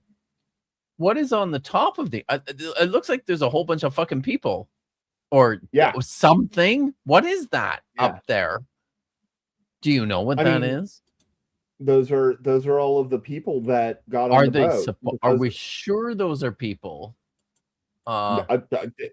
Literally, nothing in this image is a person. Is on the right side of the ark, is that a cloud or is it a mountain? It's a mountain cloud. You know, like mountain. Okay, pause. It's modern. Okay, I've shared my screen, but I've turned off the audio so you won't get copyright. Hopefully. All right. Know what I'm pausing. It's already. Now look at all the faces. Okay. Oh yes. They're all. Is this a modern day reenactment of the people running for Noah's Ark? No, I was gonna say of Pink Floyd's like The Wall. No, this is actually very old. Super creepy, isn't it? Isn't it? Yeah. Yeah, it is. Wow. Yeah. If you never heard this song, it goes hard for electronic music. But there you That's go. fair. I mean, the music video is going pretty hard, so I'm. So it's Aphex Twin, Come to Daddy. If you're brave, watch it. It's a clown tin.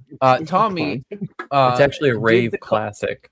So guys, Tommy, I need to know, did the concert ever end, or are you stuck in a concert time loop? Please let us know. And if anybody needs to send, if we need to send help to get you out, we're very concerned. I'm a physicist, okay? I know things about time loops. Vandy can help. He has lasers. Oh, good. Well, apparently we're not. Your services are not needed, Vandy. It finally fucking did. Send beer. I can't help with that, but maybe somebody else can send Tommy beer. I would have to have your. They continued their wickedness, ignoring the warnings of the coming judgment. That poor child's eye.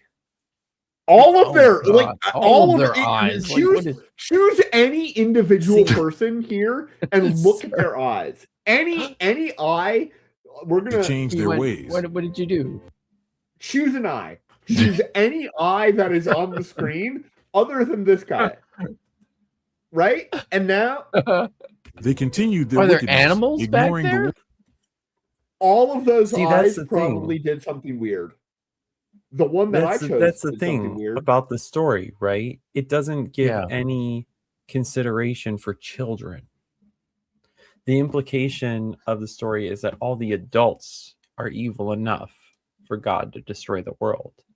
And it ignores, maybe not purposely, but the point of the narrative glosses over the fact that there would be children in this event, right? So it doesn't Right. it skips over what would be The- a moral failing of the God that they're going to say exists, because the have to- implication that children were drowned too. One horrid and bastardization of the text, an argument from silence basically, is that, well, when God brought the flood, there were no children. They all had suddenly become anti-natalist, right? Okay, Yeah. like it's not there, right? Oh, So- that's contradicted. What was However, that? that's actually, isn't that contradicted by Jesus, who says it will be as in the days of Noah, where people were still getting married and being given Yeah. in marriage, so which would Apparently imply that that's there were happening. children, right? So Yeah. So sorry, you were gonna say something, Tap. Yeah. Chapter 6, verse 5. The Lord saw how great man's wickedness on earth had become, and that every inclination of the thoughts of his heart was only Everyone. evil all the time. Yes. And you're Of absolutely babies. right. It never deliberately addresses the question of innocence and of children. Listen. But the But language that's there doesn't by default disclude them. To me, no. it doesn't, yeah. like by default, because there was never any specialized accounting there, that line, every inclination of the thoughts of his heart was only evil Powerful stuff. all of the time. That time. is, I mean, that is So Kip, this is the Hold on. question for Kip, right? In ancient Yes. Near Eastern tradition or Yeah. storytelling or myth building or world building and theological construction, children are not important. No. Even women are not hold important on. because So there's doesn't it focus on the Hold on. Ish, not the Isha of the story? Hold on. But go on. So I mean, children are a gift from God because they extend your legacy. Okay. And they're useful, like within this culture, and that's why people had a lot of them, was because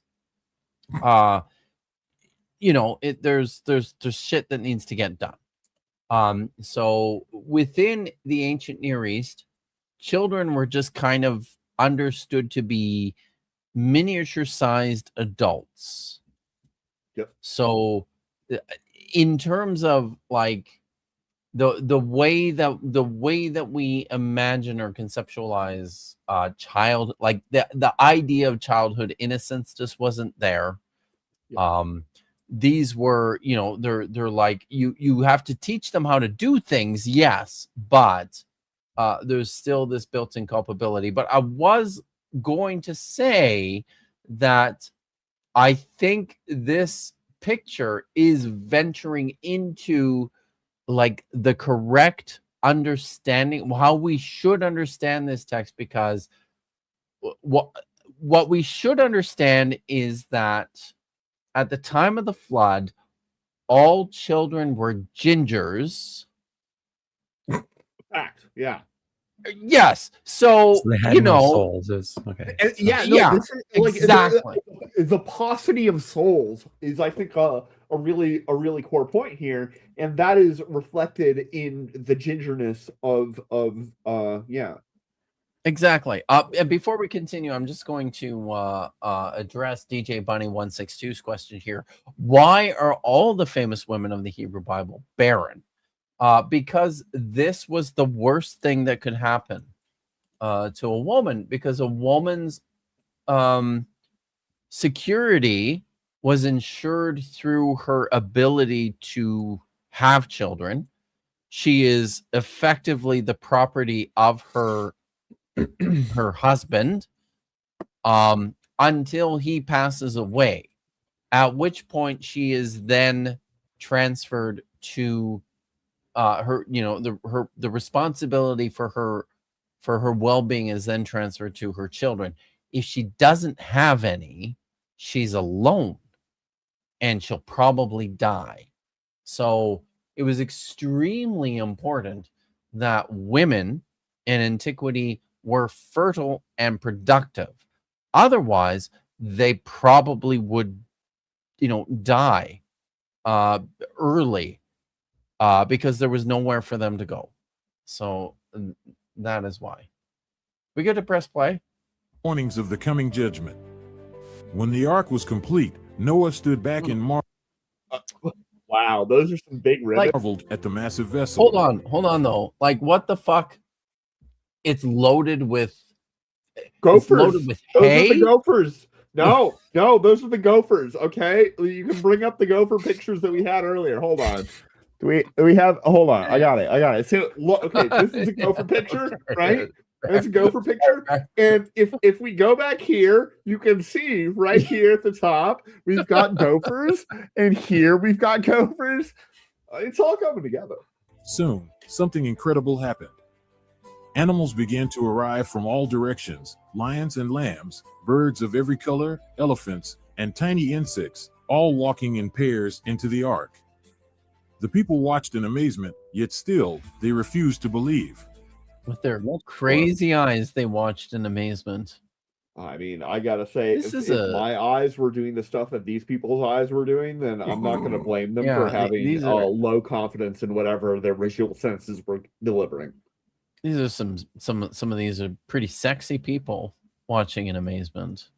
So it's a Kip Davis take right there. They're like His that, wife.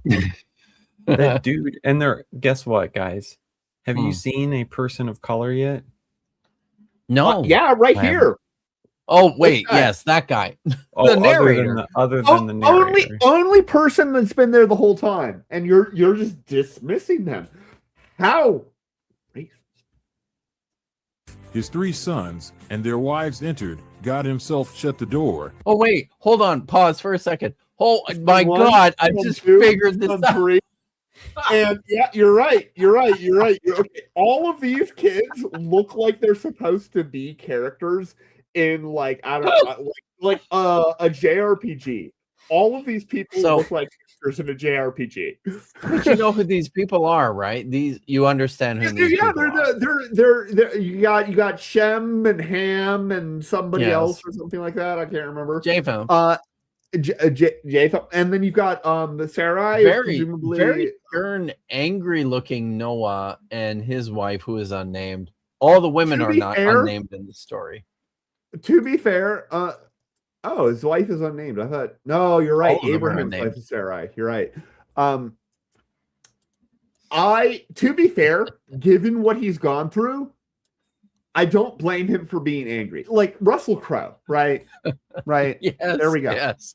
I One think of my that favorite explains it. movies, by the way. It's such a good movie. It's a terrible film. It's a great movie.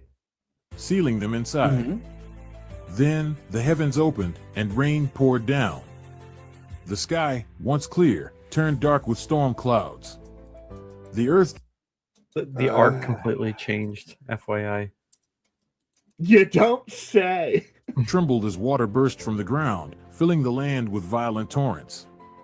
Noah, let us in. The people pounded on the ark's door, screaming. Is there any story? There's nothing in the text about the people reacting to the flood outside of That's the the worst boat, right? fucking place for Not the at all. door. Screaming in Are those terror as the icicles? waters rose around Let them. it flood. But Let it was too late. flood. The waves crashed against homes, sweeping away everything in their path. Rivers overflowed, valleys disappeared, and soon, even the tallest mountains were covered. For 40 days and nights, Wow. the rain never stopped. The entire earth was submerged.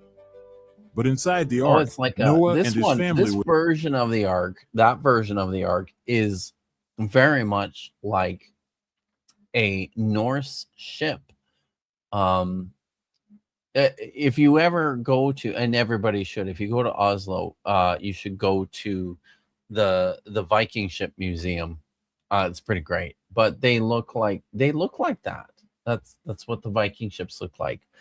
By the way, the ones at the Viking ship museum are like ceremonial ships that probably weren't actually used for, crossing the ocean or going down the rivers I'll be right back. of Great Britain. But I bet even then, I bet in a pinch they would have worked all right. I think they were Right? totally seaworthy. They right? were They totally just seaworthy, and if you gave them a month to like make it not ceremonial, it would be fine. Easy. I bet they wouldn't even need a month. Like they were very yeah. they're I mean, seaworthy. they wouldn't need any time at all to make it seaworthy. They would just put it in. But They were like, it just wouldn't be the very one that you ornate. would put. Yeah, exactly. Well, and if you're actually using a boat, being fancy and ornate is not a selling point. No. The remarkable thing about the Viking ships, though, at the Viking Ship Museum, I don't know if you knew this. The reason we have them is because as part of the ceremonial interment of important rich dead people within the Viking culture, they buried the whole goddamn ship, like with the person. The one that's the best preserved was actually buried with a woman, which is pretty cool. So yeah, we got like Joan of Arc, but like Viking version. Is that what you're saying? Yeah, but probably not as not pretending to be. It was Valkyrie. So she's awesome. Valkyrie. entire earth was submerged. I'll say one other thing about the Viking Ship Museum. They let my kids put on armor and gave them swords and allowed them to swing them at each other. Is this a positive thing that you're saying? Or Yeah, no, it was good. It was fun. I enjoyed watching. It was good. Were they sharp swords? I didn't ask. So right. Well, it ended up okay. Otherwise, the story would go. It was all good. Yeah, we went to it. We went from there to the oh god, I don't remember what the name of the museum was. It's really cool. It's like there's another museum there that's like a giant. Yeah, in Oslo. There's like a giant icebreaker ship from like the early 20th century, and they just put the whole goddamn thing inside a museum. Like it's awesome. Oh yeah, no, I grew up in Chicago. They do that same thing with like an entire submarine inside. I think the Museum of Science and Industry or something. It's super cool. The whole thing. Just put it. Yeah, the whole thing. Yeah, you can go. Yeah, it's great. But inside the ark, Noah and his family were safe, just as God had promised. That's because they went around swinging that incense thing that Russell Crowe swings in the movie. yeah, that's right. The ark rocked upon the waves, drifting upon the endless ocean. Drifting is a word for it. It's a pretty tame word for it. They cared for the animals. This one looks empty. That particular ark looks like there's nobody on. Yeah, you know why? Because 18,000 waves bigger than this have already hit it, and those giraffes are gone. Goodbye, go first. Them and keeping them calm as the storm raged out. All right then. Well, Those What happy are ass these? Pixar What are animals. these animals? What's that thing in the middle left next to the pig? What the fuck this is thing? that? The one-eyed Nobody know. They're turtle. extinct. They're extinct. You know what it was? It's a baby velociraptor, and that's why we don't have any of them, because they couldn't cut it. Side. After 150 Hold on, pause it for a second. We're not done. We're not done with this. Funny. We're not done with this. All right. Okay. There's like what? There's the animal in the center. Is that a cow? No. Beside that, no. In the center, God, like right underneath the fucking window. Is it a cow? That one. What is that? Is it a cow? Is it a horse? It's an undulate. But then look at the one to its right. It kind of looks like that's to its right. If you meant the left. to that one. Our right, then you meant this. Are those wings? That's Does a it have pig with wings? That's a pig with wings. That's a pig with wings. Yes, that it is. All right. That is its mom is a flying pig, and it turns out the storm was really bad. I would like to point out a couple of other things in this picture. There are tools on the wall on both the right and the left. What are these? What are these tools? I was also going to bring that up. I was like, what is it? You know what this looks like? This looks like that. The only thing I can think that this looks like, and it doesn't even really look like that, is those little mallets that the doctor uses to hit your knee. And those are important, apparently. Those are important. You gotta gotta hit your knee and then do the reflex. And for some reason they have this like weird little triangular hammer thing that is specifically designed just to do that. Yes. And then the final thing here is I assume that the hay is for feeding the animals, and I assume that that's luggage beside the hay here, which is conveniently stored on the fucking deck of the ark. Well, I mean, obviously it was battened down with like bungee cords that they took off because probably the dove already came back. Right.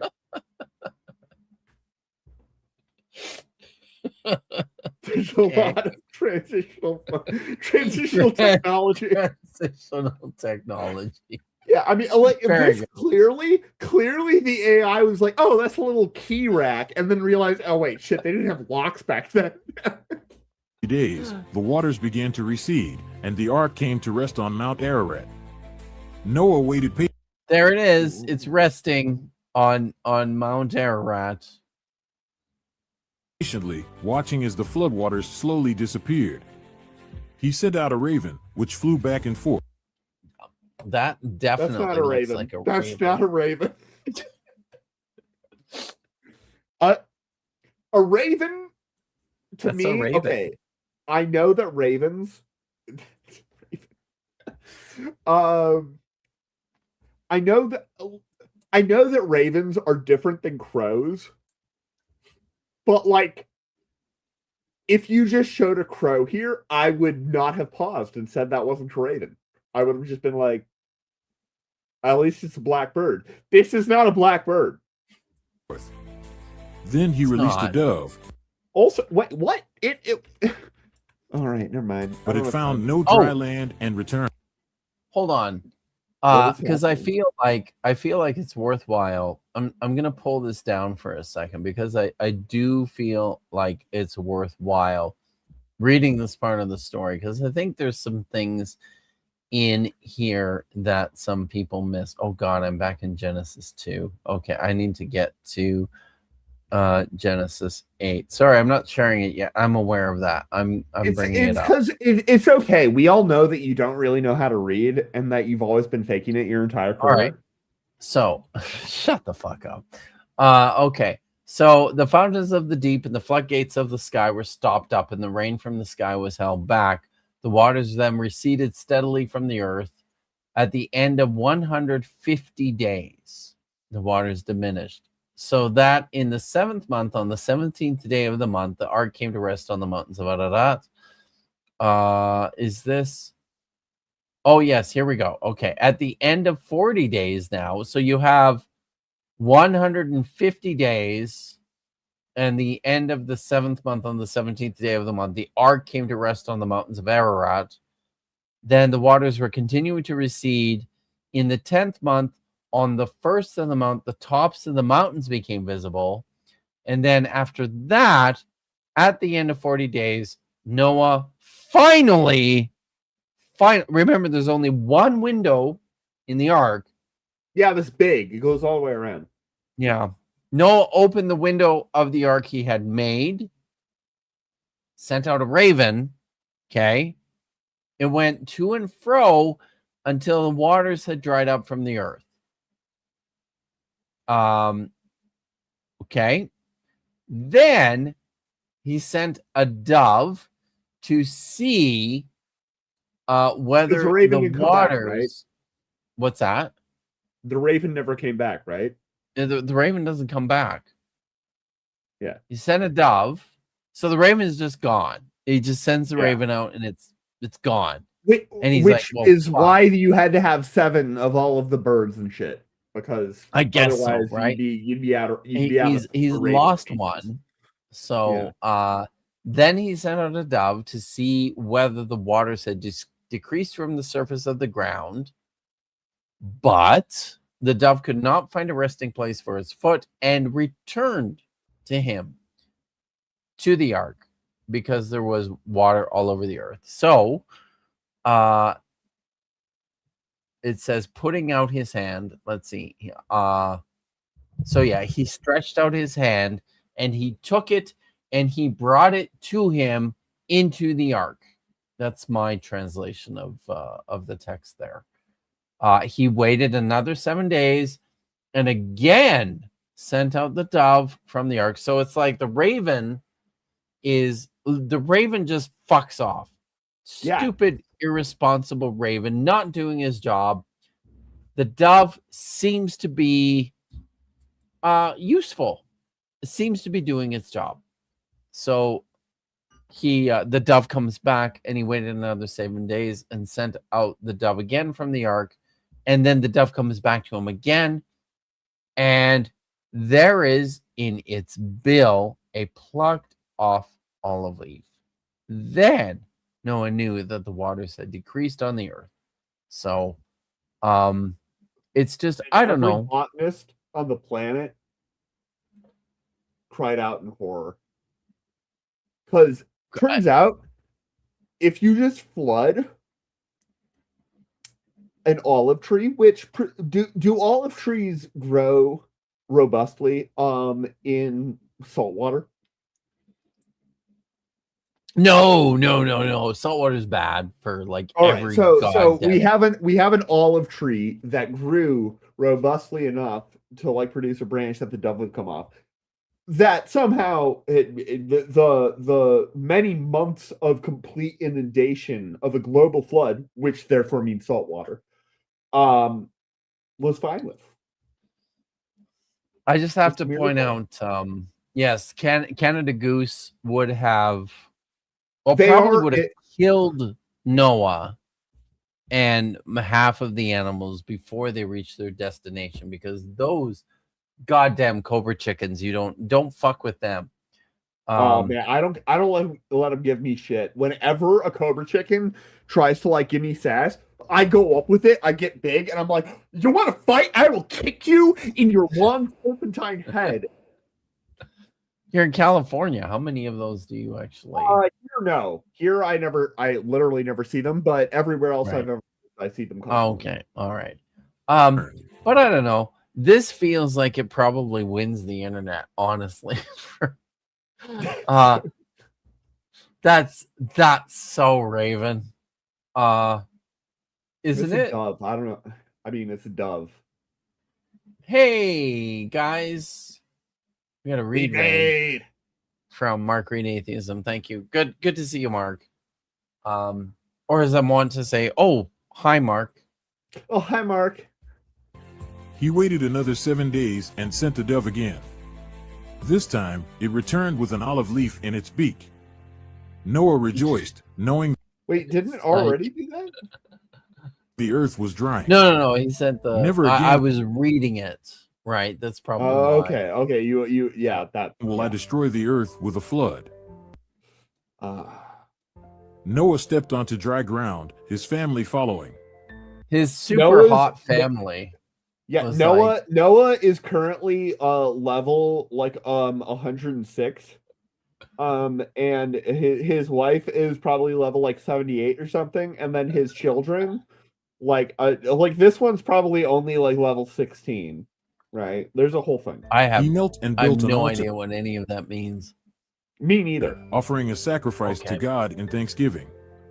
At that moment, a beautiful rainbow stretched across the sky, a symbol of God's promise. As a sign of his promise, God placed a rainbow in the sky, a reminder of his mercy hold on a and minute. faithfulness. Pause for a second. That looks like a house with a river coming out of it. Yeah, it was probably designed by Frank Lloyd Wright. He liked to do that sort of thing. He did like to do that stuff.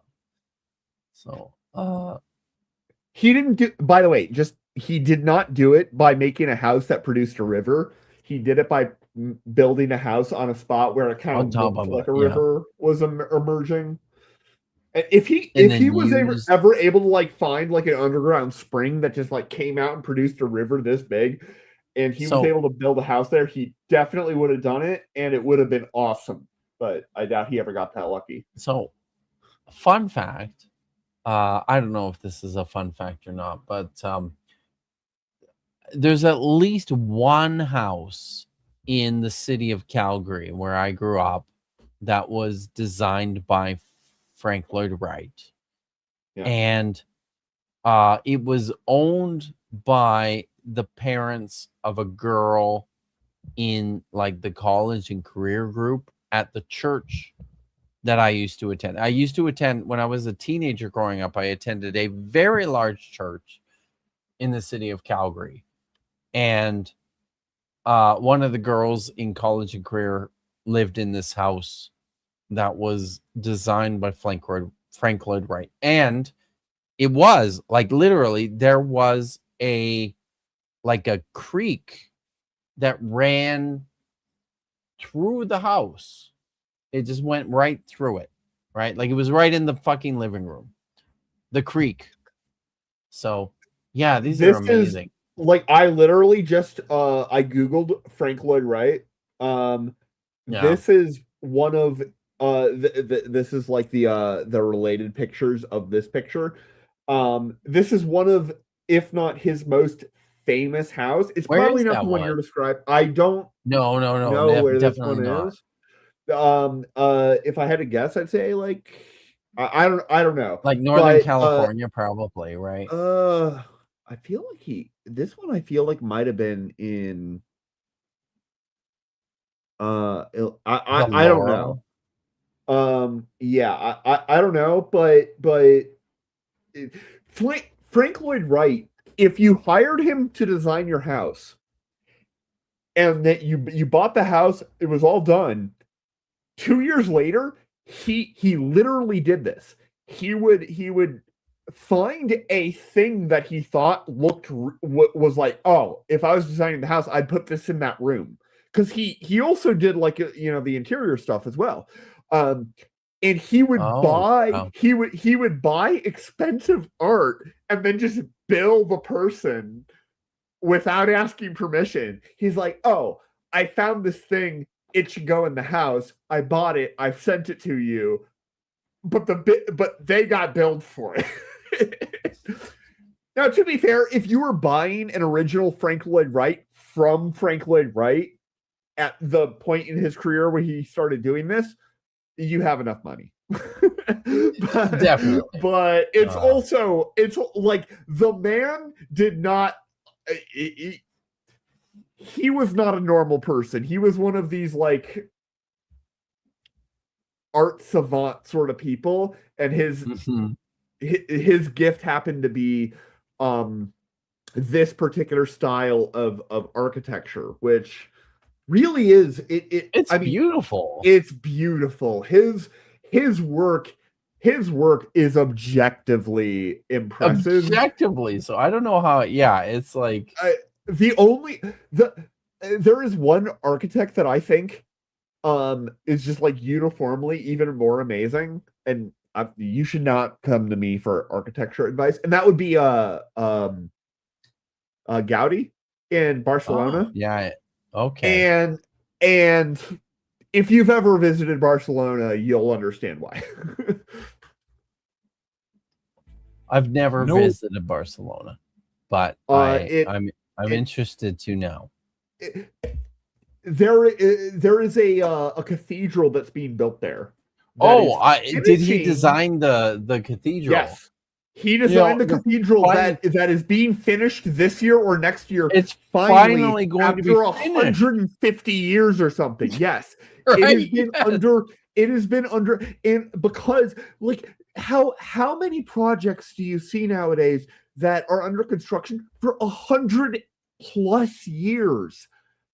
Almost none. It is a cathedral. It is the whole thing about what this building is the kind of thing that would be very difficult to start today. And if you did start it, it's one of a kind. It's amazing. And they're finally finishing it. Either like this year or next year or something like that. And it's incredible. Gaudi's work is absolutely incredible. I have had the fortune of being able to visit Barcelona. His work is all over the city of Barcelona, and it is a treasure. Teaches us the power of obedience and faith. Even when the world turns away from God, those who trust him will always find salvation. Like, subscribe, and follow. Fuck off. Yeah. I mean, I guess, the video has 16 viewers now in the last year. I don't recommend that anybody actually go back and watch. Last year, oh my god! And YouTube is pretty AI slop friendly too, so it's wow, crazy, right? Like, yeah, it's that's I mean, we didn't draw any attention to this, but that guy's mouth was moving this whole time. Yeah, I mean that was the part of the presentation, the right? narrator at the yeah. I feel like we deserve an award or something. I still have a little bit of wine left, and I'm starting to feel the effects. But I still want to know if this was the original publisher. Feels like it was copied. The video? I don't know. No, it's, that looked pretty. If it was copied, it was copied by somebody who did at least have a cohesive style. Like there's that whole video was AI. That's fair. But it was AI with a style that video had that I have not seen before. They could have copied it. I'm not saying they didn't, but if they copied it, they at least copied it from somewhere that was also somewhat unique. And I think that's how people should use AI for this sort of thing, is like use it to amplify your own pre-existing style. Don't use it to copy somebody else's. Like, oh my gosh. So, I mean, Happy Fun Norm says, I survived a terrible AI Noah video, and all I got was this lousy t-shirt. And I mean, sadly, you didn't even get that. But You know why you didn't get that? Oh, never mind. Why? No, I was going to say, if you want a t-shirt, you can buy a t-shirt at the Kip Davis store over on Teespring, where you can get like an I fucking love the Bible t-shirt or hoodie, or you can get like a Metal Moses t-shirt or hoodie, or this fine looking Metal Moses coffee mug. So that's enough shilling for. But you for know what tonight. you can't do? What can't you do? You can't currently go to kipdavis.com and That's do all fair. of those things. You can't do. Why can't you do that, Tap? The reason you can't do that is because Kip Davis does not have kipdavis.com. Who has it? Well, I mean, I own kipdavis.com, but that's a side point. But because Kip doesn't own kipdavis.com, it's impossible to rely on anything other than Trenchcoat Weasel Goodwill in order for kipdavis.com to ever actually. I do literally own kipdavis.com. I bought it. He literally does. He showed me. He bought. I currently own it. It's not active, so if you go to it, you'll just see this site can't be reached. Which I have Opera, which is why it looks like weird and sci-fi. But you did. I showed you. I showed you a URL that is not a public thing unless people get to it. I have not actually made the site yet, but I will. Kip already asked me. He was like, "Will you make kipdavis.com for me?" And I was like, "Fine, okay." He was much more enthusiastic than that when he talked to me. It's a lot funnier when I feel put upon. People are very insistent that there is a whole June's Lord shirt available.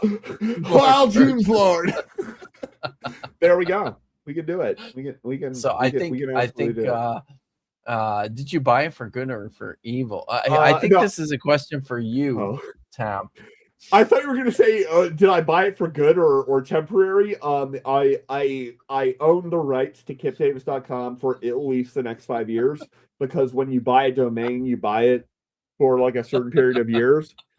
I own a number of domains. I own hivesci.com. I've let Bree know. By the way, also, my policy is that when I buy a domain that very clearly belongs to somebody else in the community, I will transfer all rights completely over to you at any time that you want, without anything. You'll have to renew it when the time comes.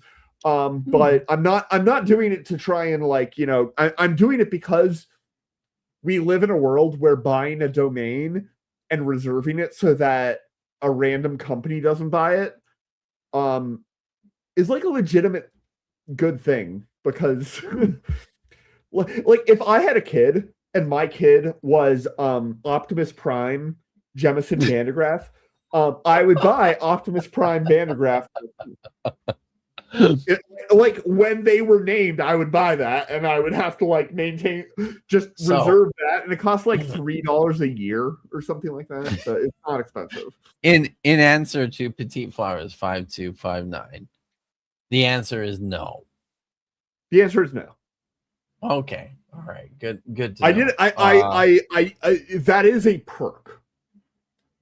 Yeah, it's a big perk, but yeah. But listen, guys, one day in the near future, kipdavis.com is coming. It's going to be a thing, in no small part thanks to Dr. Tapioca Weasel. He actually generated just within just it'll be minutes. built by Claude. Literally, it was a period of 6 minutes that You were like, you bought the thing, but like, what are you going to do with it? I was like, challenge accepted. I gave a prompt to Codex. It had a site that I was able to send him a link to. Oh my god! I've looked at it. 5 minutes later, dude. The world is weird. It is weird. crazy. It's trying to put me out of a job, honestly. God damn, right, Nitty? God damn. Yeah, that's my day job. So yeah, that is your day job. Wow. What AI is doing to software engineering and programming is the gross. most abrupt, sudden, and dramatic complete disruption and destruction of like an industry that has ever happened. That has ever happened. We've never seen anything that on this short a time scale completely just trashes the entire industry ever. Yeah, wow. We've had things that have done the same thing, but not this fast. Nothing has ever happened this fast. This ain't some printing press shit. This is way this is that. This is 10,000 times faster than the printing press did that. That's crazy. Minimum. Right? It's it is insane. There's nothing really there's nothing that's comparable.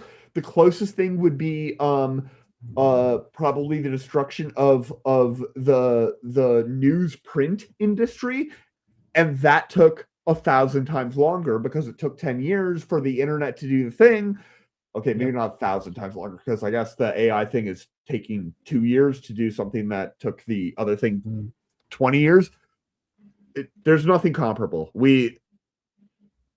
Society needs to figure something else out. Yeah. Skeptics and scoundrels. Hey, good to Eric, see you. What's up? Yeah, Eric says Tap is right. My industry went from the most secure to the most insecure almost overnight. Yep. Exactly. AI is great for I'm companies. changing my title to prompt don't engineer care. for privileged people. So Prompt engineer for privileged people. Jesus. In the last companies 6 months ago, I never used an agentic AI. Now, my workflow day to day is more than half of it is like shepherding an agentic AI to make particular changes.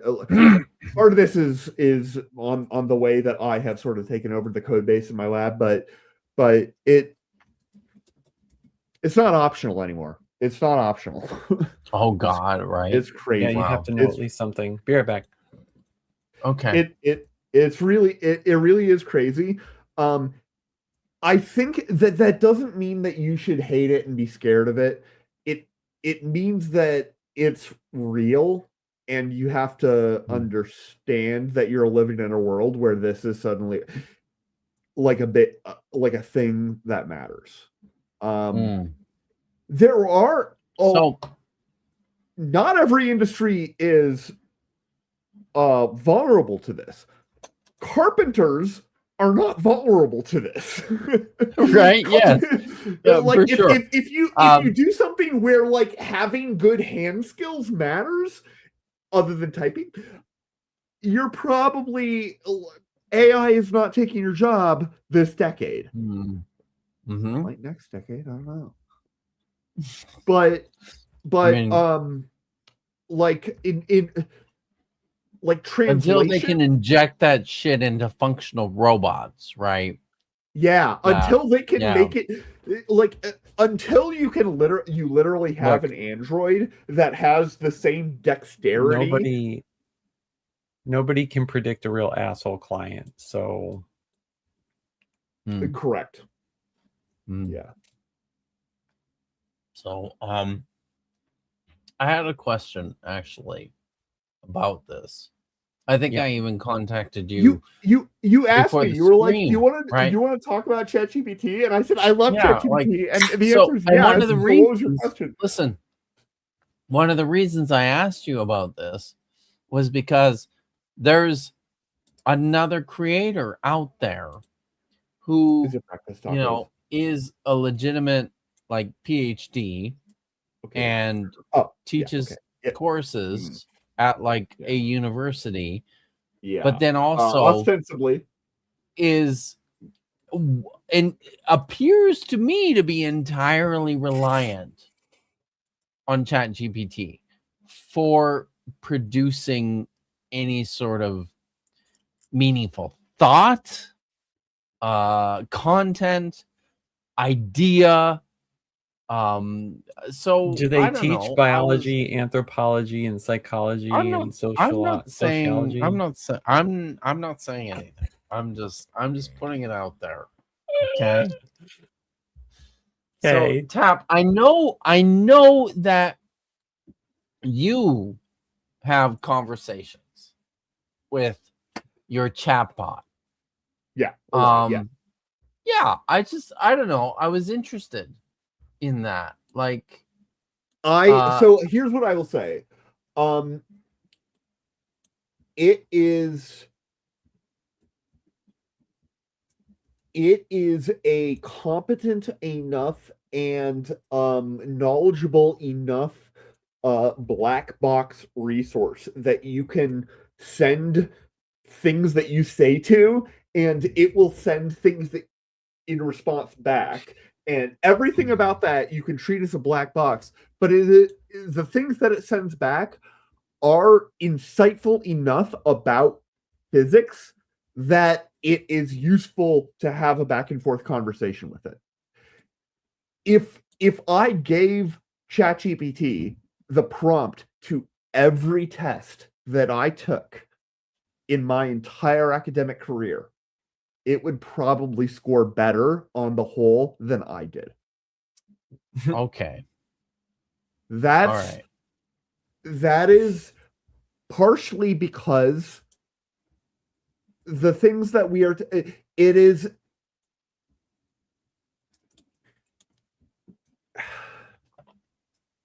it's deriving something from information that exists, and also every problem that I've had on an exam, I have had maybe in my entire life 2 or 3 novel problems on an exam. You shouldn't be giving your students novel problems on an exam. Like you shouldn't be doing that. So like what I'm saying sounds impressive, and it is impressive, but it's not that impressive. Also, my field is physics and math. This is something that the AI is better at than anything else. It is better at it because physics and math, specifically math. And it's noticeably, I think, in my opinion, it's noticeably worse at physics, because physics, particularly quantum physics, you start to get into more meta things and meta problems, but those problems have been explored in the literature, and it really does. It is an excellent tool to learn more about something. You should never assume that it is right. Exactly. What the Rabbit Atheist is saying, it's a phenomenal research assistant. Assistant being the key word. And the thing is, at a certain level of expertise, that's true no matter what. You would also never it wouldn't occur to you to. You might think that you're doing it, but you really wouldn't be. You wouldn't actually just take the word of any human, even a professor that is the most esteemed in the entire field.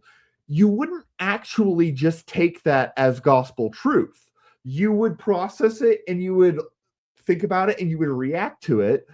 And that is the way to like interact with like a chatbot. Also, they're a lot less consistent.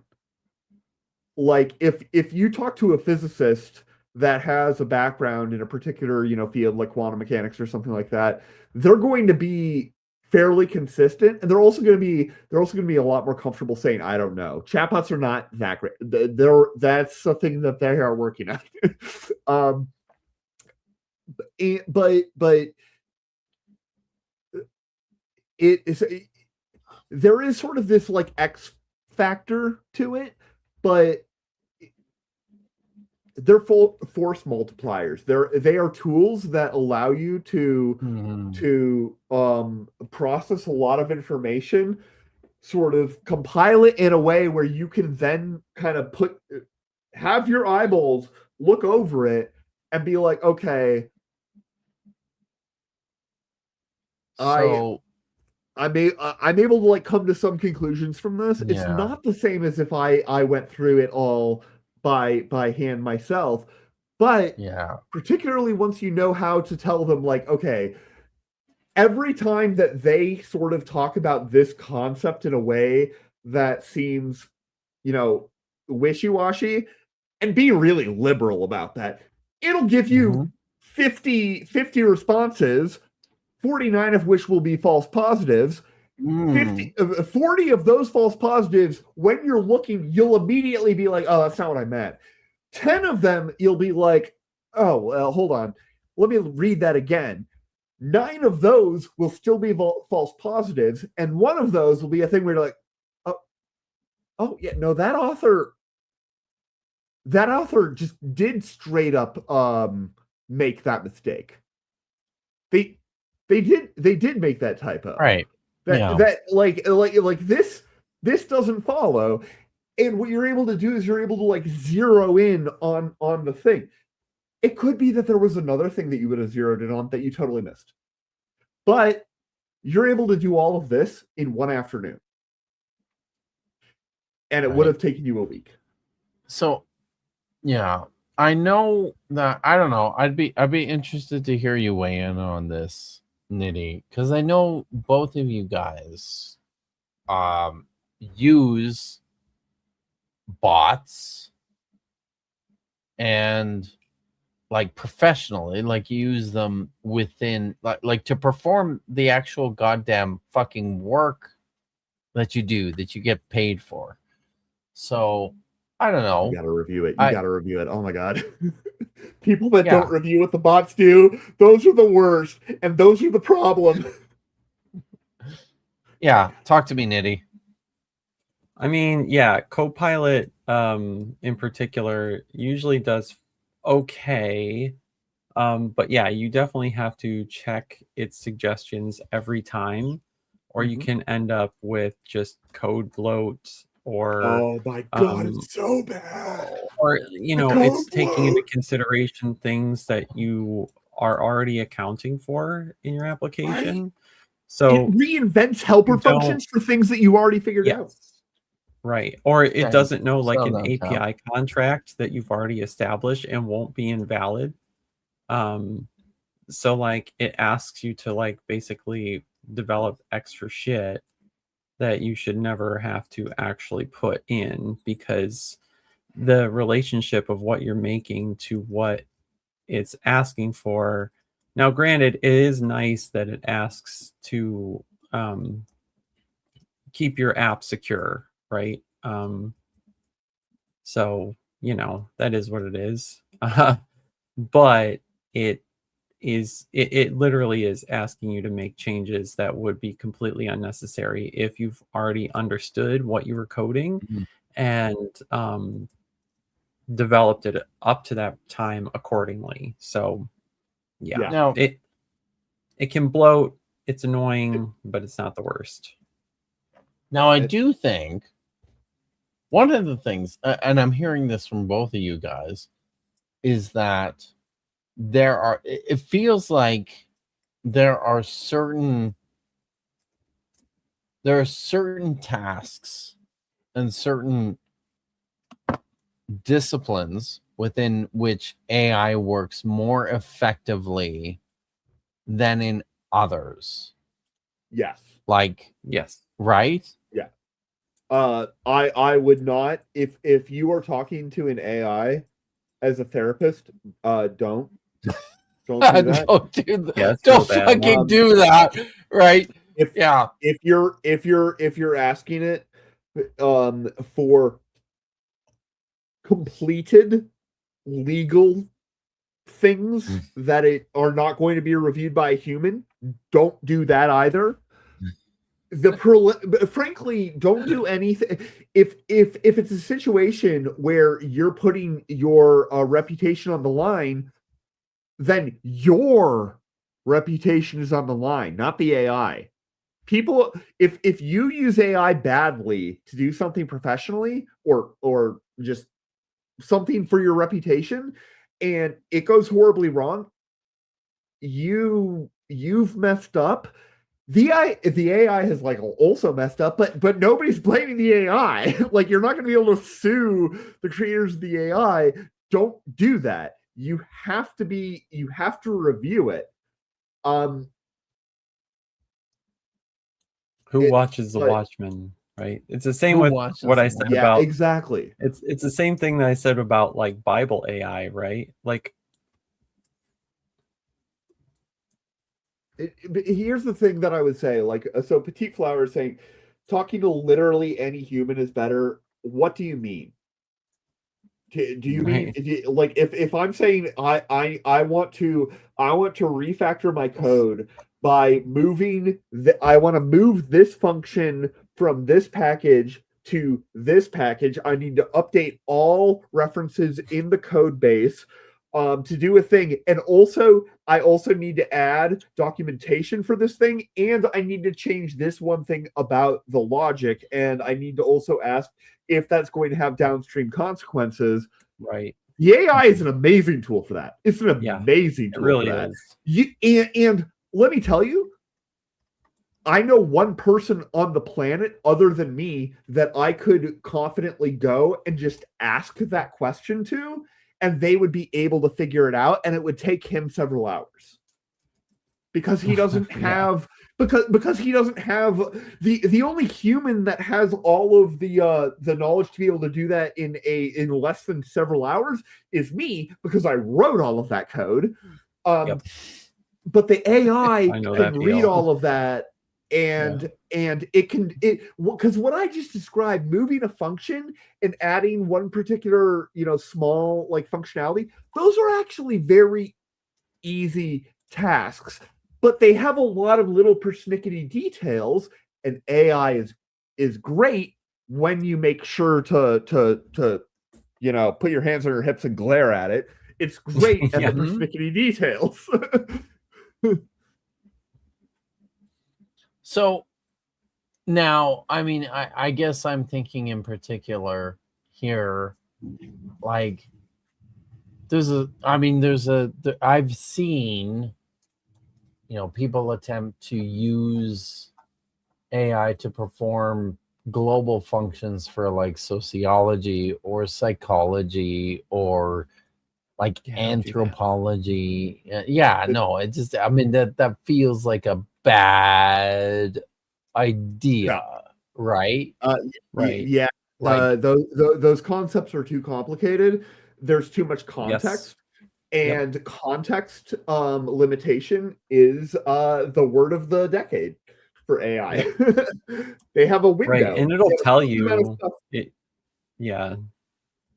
I mean, and that's why there's, rate limits for using it for free, right? Because it literally can't store and maintain conversations over the broad enough context to produce a result that you're probably looking for with something that complicated. It's just not going to happen. Yeah. The last comment that was on screen, Is it that one? Yeah. To the extent that I've seen that, I don't have the background knowledge. I will say I have seen humans do that. Not just once or twice. I have seen them do that. I don't think that is a uniquely AI problem. I do think that it is something that is at the very top of the priority list to figure out, though. Yeah. It's But not. I mean, I think that is the biggest risk factor right now. Is that particular way that AI can have bad outcomes, is that people talk to it, and sometimes it goes off the rails and it does poisonous things. But and I think, yeah, I think that's where, and I mean, this is a consistent message from this channel, is that you should trust first in the expertise of those who know what they're doing within their particular discipline. Yeah. Right. So, you know, you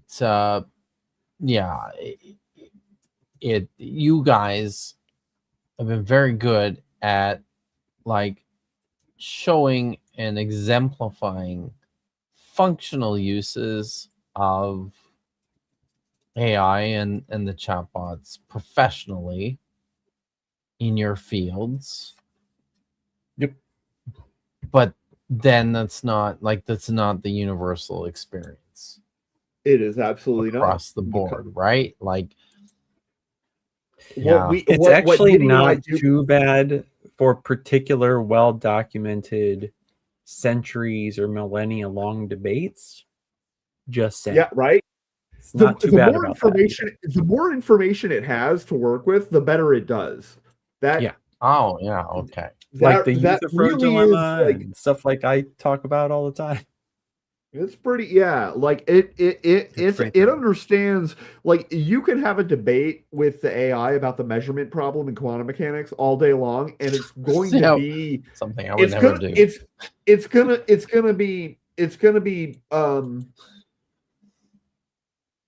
be better than some of the best physicists at the time were in 1945, right? Wow. And they were dude, there were some things that people said in the 1940s about like the measurement problem. Some people thought that like dogs were advanced enough consciously to like collapse the wave function, but mice Good weren't. Lord. Wow. And like I think like Wheeler might have said that, or somebody like big names, Nobel Prize winners were saying this stuff. The problem is that that's a fundamentally really hard thing, and they didn't quite appreciate how hard yet, and they said some really, really, really silly, stupid stuff. However, if you ever ask them to like solve a textbook problem, they would get the right answer. Because the right answer doesn't involve whether or not a dog collapses the wave function. It doesn't. There are things that seem like they show up in textbook problems that don't, because philosophy and the actual math of a physics problem they overlap semantically, but they do not overlap operationally. Meaning that you don't actually have to know the philosophical sort of you don't have to know the metaphysics of quantum mechanics to know what the right answer is to a complex question, as long as that question is properly posed. Yeah. I feel like if I'm going to have a conversation with ChatGPT about, I don't know, let's say the emergence of Judaism in the 3rd and 2nd century BCE, it probably wouldn't be as productive as like what you're talking about. I agree. It probably would not be as productive. I would also say it would be productive. I bet that if you did have that conversation with also this is the part where you do want to use if you're going to do a test like this, you want to use the top of the line models, because otherwise you're comparing to something that's not what people are like talking about. So a model from a year ago is not going to be as competent as a model that's like live now. Like GPT 5.5 is going to be better than GPT 4 was. It's going to be better than GPT 5.2 was. But we don't. You're right. It wouldn't be as good. It would be. It would potentially be very useful though for you. Okay. It wouldn't be useful for me. It would be more useful for Nitty because Nitty knows a lot more about more understanding. You have to know something first before. Yep. It's just that's right, and that just reinforces it, right, Nitty? It's just a tool. It's just a way to reinforce. Like I can smell when it's know. not steel manning an argument or it's missing a point that I'm actually trying to make. In philosophy, in the current state of the arguments in a debate space, I actually will, for mine in particular, import the whole transcripts of like debates and the points that are being made and things like that in order to give it the broadest context possible to inform my engagement with that material, right? So when I go live, I have that robust outline of what's being said and how to steel man it, straw man it, and avoid, the straw man part and engage in the steel man part. But also, for work in particular, I use it to crawl documentation on websites. So that it gains the context from the publisher. And I send it to like the GitHub or whatever, so that it doesn't just make conjectures on what it thinks the functions might do or what it thinks that what thinks. Oh, you know what? I hate the humanization of language on this purely electronic tool, by the way, if you haven't heard my rant about this. But on what it probabilistically generates about the code that is not actually precise to what we're trying to generate or produce, but by giving it the exact references of who, what, and how it was developed, I stand a much greater chance at receiving a result that will actually be useful, that will actually integrate and produce something production ready. So those are my pro tips for if you're a programmer, or if you want to engage in a source. If you want to work with a source faithfully, that's what you want to do. So, Okay. That's very useful. Claude Simeon notes that Dan McClellan just did a video on this. AI doesn't have access to scholarly journals, etc. Like there's like a cutoff date, right? Like that depends. It does. So I will say, in physics, the cutoff date thing, by the way, is not really relevant anymore. Most AIs nowadays that you talk to, they can right then they can go and do the research. They can go and send queries online. They can find it. So if you could just sit there on Google and find it, the AI can more than doesn't mean it will more than just the abstract though. Could they actually access the data? That depends. That depends on how well walled off that is. In physics, almost every physics paper that is published nowadays is published in a journal, and some of them are open source, in which case all this is easy, but some of them are not, and it's closed source, and you have to have like a paid thing. However, almost every physicist also posts them on archive, archive.org. And that is a version, there's a PDF. Anybody can go there. You don't have to go to Sci-Hub. You don't have to go to anything. It's archive.org. It's hosted by Cornell University. And you just go there and you're going to see a version of the paper, one, the version that you see is exactly what the author submitted, and two, it is going to be have minor like typo. Maybe it'll have like an extra sentence because they didn't re-upload another version after it got accepted by the university. Most of the time, though, it is going to be exactly the same document with slight formatting error. I mean, having gone through this process, right? Yeah, it's going to be very close. So, but and people just post that. So almost any physics paper that is that is published in the last 2 decades, you can just find a free version of it on archive.org. And that means that the AI can go and read it. Now, it's not the easiest thing for them to read. The easiest thing for them to read turns out to, and I think this is an accident of history, be Markdown. Turns out Markdown is the language that now like you have to like give to AI. So like just recently, the language that I code in is the Wolfram language. And this is I'm showing now, I'm screen sharing this is the documentation of the min function. It gives you the minimum of a list. And they just introduced recently, now they have a version of it that is specifically for Wolfram for AI agents, and it's all the same content, but it's just a markdown file.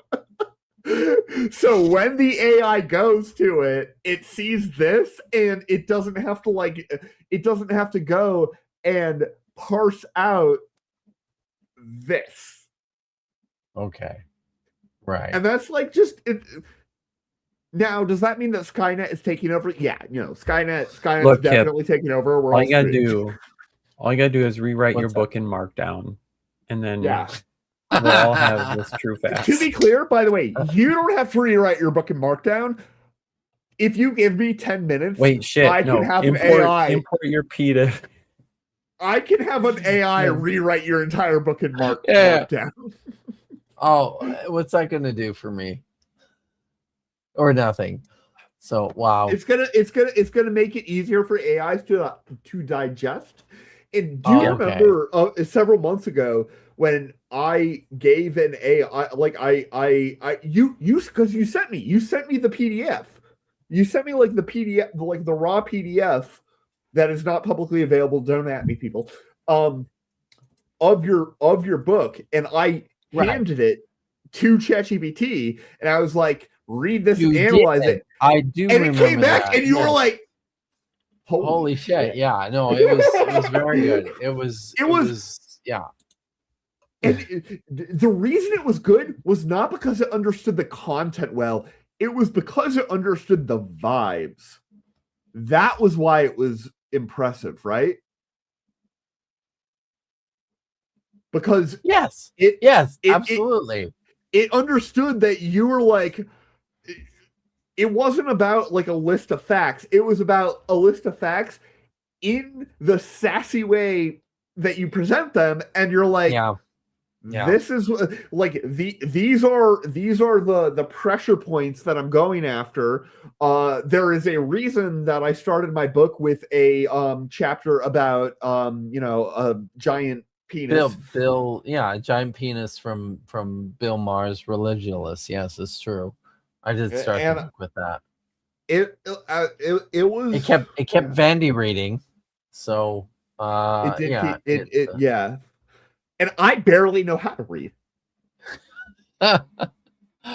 Wow.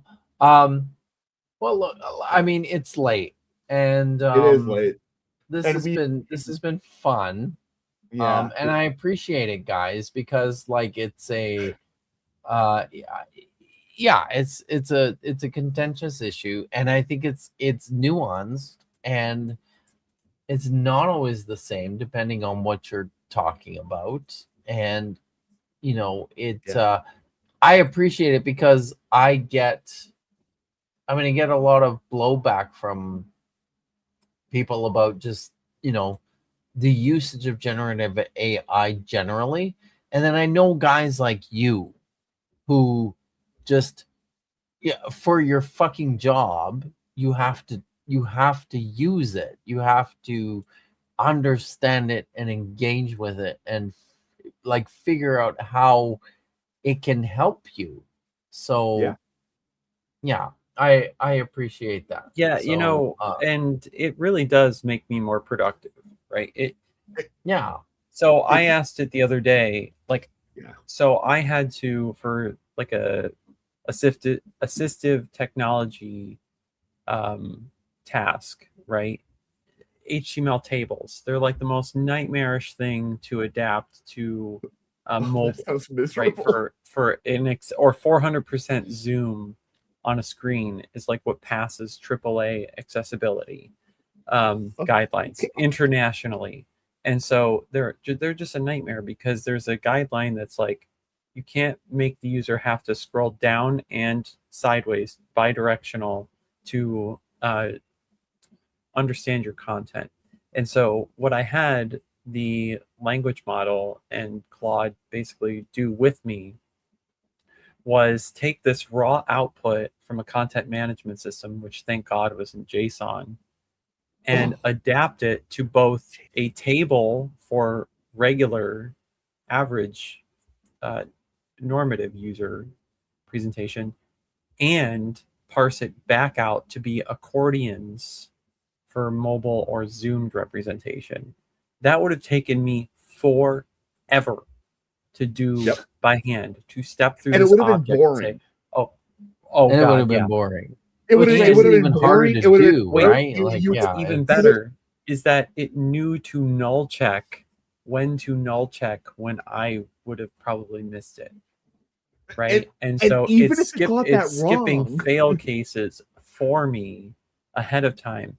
So the last thing I had to test was its actual implementation, its tabability, and its appearance. And so the majority of my time was actually polishing the appearance of it rather than doing the entire parsing of the code and then nudging its functionality around. Or with another great part is it'll placehold things for you, and then and the code sometimes is easy enough to adapt to your actual implementation. So it's just something that could have taken me 20 hours took me 4. Yep. Jesus, right? With a little extra leverage. Yep. So and you know what? Like if you're willing to, and I think that often Nitty and I are not willing to, but if you're willing to only go off of if you're willing to treat its output as a black box and only judge it off of, your inputs and what you expect it to be outputs, it's even easier. The issue that it does is that it loves to invent a whole little mini framework and API and recreate all these helper functions that sometimes it creates helper functions that I'm like, the call to this helper function is literally twice as long in terms of characters of source code, is literally twice as long as if you inlined that function. You made a helper function for a single. You can bitch at it though, which is the best part. Is that if you actually put strong language in it, it'll be like, oh, the user is mad. Yeah, and it gets better. It gets better. And sometimes what I do is I'm like, okay, do this change, and then I go and I'm like, you invented 5 helper functions, and what I'll do is I'll go in and I'll be like, you called this function, which calls this function, which calls this function, and I reduce the entire call. I reduce it to one inline logic statement, and I'm like, this is what you did wrong. You always do this. Why do you always do this? Why are you like this? Why are you like this? Why are you like this? I will have it do refactors, and like it writes new functions. It like ties it all together, and I'm like, can you guess what my reaction is going to be to this? And it will literally be like, oh yeah, you're probably not going to like that I like did this thing and invented this whole little mini API. And I'm like, you're absolutely right. This function is pointless. This function is pointless. This function is pointless. Delete them. And so, like, when I'm able to be like, when I know that all of the building blocks exist in the code base already, which is not always true, because if you try and get it to do something and the tool doesn't already exist, you've given it an instruction that's impossible to follow. But I'm like, without writing any new functions, give this functionality to this uncompleted like function. Well, another thing you can do that is add. What I'll usually do is add the files that I want as references beforehand to again up that context model. So I do this with Codex, which has the entire repo as context that I can like go and look. But so like with Codex, it has the entire repository, so it has all 25 packages. It has 100 lines of code, 100,000 lines of code. I hope this isn't boring the fuck out of your audience, by the way, because we're just talking. I mean, there's still right 60 people watching, so you know, and there's still engagement. So I feel like fair enough. People consider this. People care about this shit. They do. Fair enough. It's.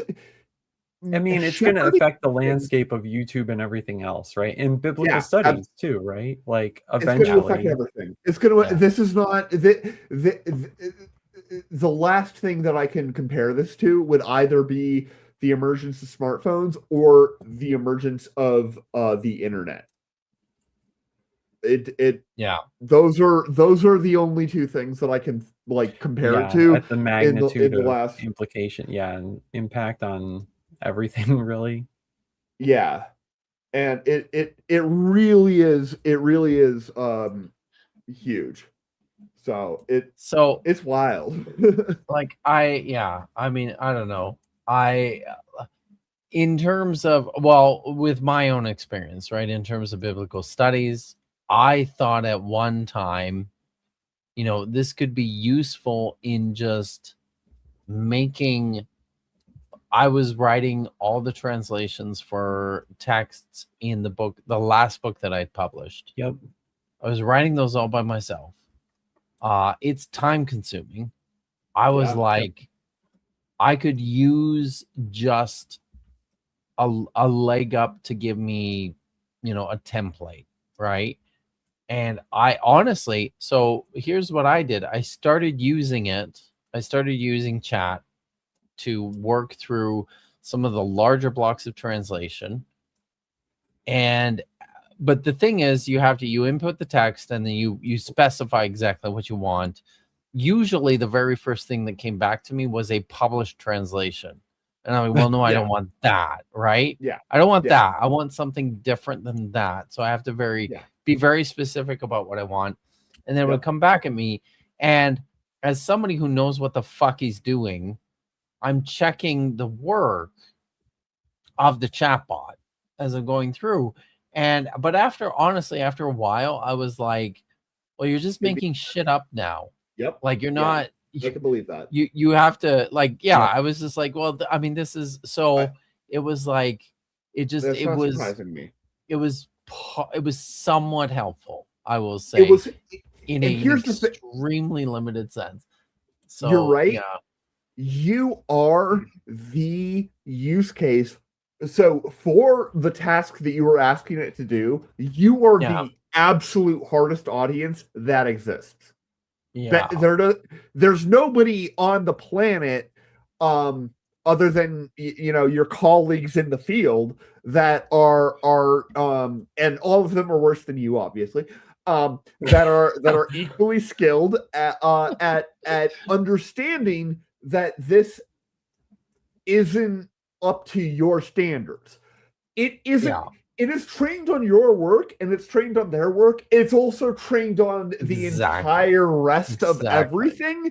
And most of that work is not up to your standards. With math, it's Nope. easier because with math, you can follow logic, and if there is a right answer and a wrong answer more of the time in math and in code than there is in translating ancient Hebrew. Right. Yep. Yeah. And This is and why I so- laugh at Protestants and Logos Bible software using AI. Right. Right. Yes. Because what variables do you account for with the Holy Spirit? Exactly. Exactly. You No, don't. it's very true. But what I will say though is, if you're a person that is not friends with Kip Davis or anybody like him, you're not friends with anybody who is friends with Kip Davis or anybody like him. The AI that you found as somewhat helpful is going to be for somebody who literally just spent didn't ever get interested in any of these things until randomly they fell down like a random YouTube hole and like saw your content a bunch, and they wanted to and then they watch other videos, and those videos like put up Greek text, and they're like, is that true or is that bullshit? And they just take a screenshot and give it to the AI. For you, it's not sufficient. For them, it is the best tool that they have. They don't have you. They don't have, and if they want, and the problem is when people don't realize that everything is provisional, and that they can't take it as gospel. Yes. You You know have what's to funny understand that all of this is provisional. is that one of my angles now that I want to keep developing, and I know I've said this before, against like presuppositional type of apologetics, is that the recognition that we actually function quite a bit like learning language models, is that humans as a species and an aggregate are all synthesizing data from subjective interpretation and at aggregate and at scale, and arriving at a particular conclusion based on a consensus, right? So when we're trying to aim at what we call truth, that's actually what we're doing, which is just like a fucking LLM. Right? And by the way, what you just said, Nitty, is why I personally don't get bothered when people use the word think for AIs. Yep. Well, I do, but and that's fair. That's totally fair. But like, you understand what's happening is information is going in, you're processing it, and information is coming out. And when you look at it like that, like, everything's imperfect. And that's not a problem. That's just how it is, and that's okay. Like, people are just not okay with that, and that's what really is a foundational problem, is that people are uncomfortable with the fact that they don't know things, and that there's a strong possibility that they don't have immediate access to what's true. Capital T, true. Give me that security. That doesn't exist. You never have access to that. The point Prixie was making, though, in the thing that you just had up, is like the crux of the matter. It's just that I think that the people, the ability of humans to identify when a picture was just very clearly not made by a human in a way that 20 years ago would not have been present, suddenly developed. Like everybody on the internet developed from the end of 2022 to now. We have this whole like sophisticated, intuitive grasp of like, that's a very good point. That seems too smooth. But 20 years ago, not just everybody else, but us, if you gave us the same stuff 20 years ago, it would not occur to us that some of these things were AI generated. these we learned remarkably fast because humans are really good at like this sort of advanced pattern recognition that AI has not. Nobody does it grasped better, yet, right? especially not hands. Like the hand thing is still like a huge issue for it. But right, or eyes. Or eyes. Yeah. But like, have as you we guys, discovered okay, tonight. Eyes. This explanation works less well for eyes, but for hands, have you guys ever had to draw a hand? Every hand I've drawn hands. Yeah, yeah. I've drawn hands. Every hand that I'm so have bad. drawn has been worse than a bad AI. Okay, Now, I was better I at didn't it draw. than that. So. Yeah, that's fair. That's fair. But you weren't better at it than a good AI. A good AI, maybe not. That's maybe the not. thing is the AIs that are good at certain things never show up in these conversations because the things that show up in these conversations are when they draw an AI where it's got 7 fingers and also 2 of the fingers just they start out separate and then they fuse together halfway through. Like But for real, I mean, I It's used to hard. when I used to draw a lot, it was like I drew a lot of hands, and one of the reasons why is because it's fucking hard. Like it's hard. If you had to among draw the- one part of the human body over and over again, yeah, it's the it would be the hands. That's the thing that is the hardest. that's like it's Michelangelo's David. Michelangelo's David Yeah. has amazing hands. They're way too big for that body, though. True. Have you yeah. seen, like the hands on Michelangelo's David are? I got to go back and look now, but I mean, I suspect you're probably They're probably big. right about it's like how I feel about every Todd McFarlane picture of Spider-Man, where it looks fucking cool, but then you're like, oh my god, that leg is too long and that arm is too short, and you know that thigh is not doing what thighs, you know, it's like that. But guys, it's been 3 hours, and I mean this has been cool. I've enjoyed that we've kind of embarked on this discussion a little bit, which is Yeah, it was a lot of fun. cool. Yeah, I'm really glad. Right? I'm really glad you brought that up. Yeah. So yeah. But everyone think about that in the context of arguments about, you know, Bible software, right? Like that are trying to leverage holy AI shit, to yes. make Yes. arguments, right?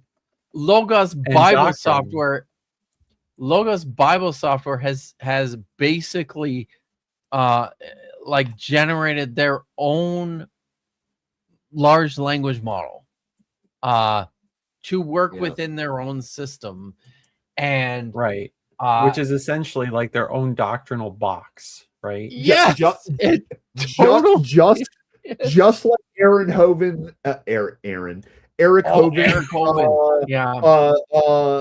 like a search site, right? Like he's got the Christian, like the creation search. He's got only whatever the spirit. fuck. And it's like it only gives you results that are compatible with that particular worldview, and it's like, oh, you're just completely formalizing the echo chamber. Okay, well, yeah, and you're That's it, right? digitizing. You're digitizing indoctrination. Congratulations. That's it. That's all you're doing. That's all these companies. And you know, I organizations think, are doing. you know, Kip, you can recognize, right, that when that comes to something like Genesis, that becomes a problem, right? That there's an evaluation of what's happening in this text that isn't there. That literally isn't there. Yep. That is my ongoing angst, right? Yep. I can recognize that. Yep. Most people cannot. This is my most problem people with don't with 80% of the videos that have the word quantum in it. Jesus, right? Yeah. Which is why I found Dan was talking about like devotional Bible software, basically, and how it literally produces the same result that I'm talking about. That yes, you have developers or people overseeing this app that are basically, poisoning the well before you even drink it, right? Yeah. So all right. Well, I'm hungry and I need to go eat something. So we're gonna bring this to a close. But thanks, guys, as always. Nitty, of course. Yeah. What's going on? Tell us who you are, what you're doing, and anything that's coming up that you want. Yeah. So I am a creator. I have my own channel. I'm at Nitty 2.0. You can go find me. I'm linked in the stream, so please go check me out. I'm only 41 subscribers away from the potential from monetization, so let's do cool. it. Yes, cool. Come on, everyone. I don't chill too hard usually, but not I nearly did as get hard as money me today, and that was nice. So it feels good. No, I've lately been dealing with testimony videos. I died. Shit. Anyway, I'm also playing a game. I did a Christian testimony video about doctrine, why you should or shouldn't believe something. Are feelings a good way to discover truth, stuff like that. So yeah, I talk about apologetics, counter apologetics, visit random open panel streams. It's a mixed bag. It's a fun place. It's really a fun place. It is a fun place. I engage with the chat, Yes. and I'll have you on if you're cool. So yeah, he does that. He'll actually do that. Nitty will do that. I will not, but Nitty will. Yeah. So go go check ahead, it out, check guys. me out, hang out. He's Goof awesome. around. Petite Flowers is falling asleep. So I don't know. Say something to wake her up, Tap.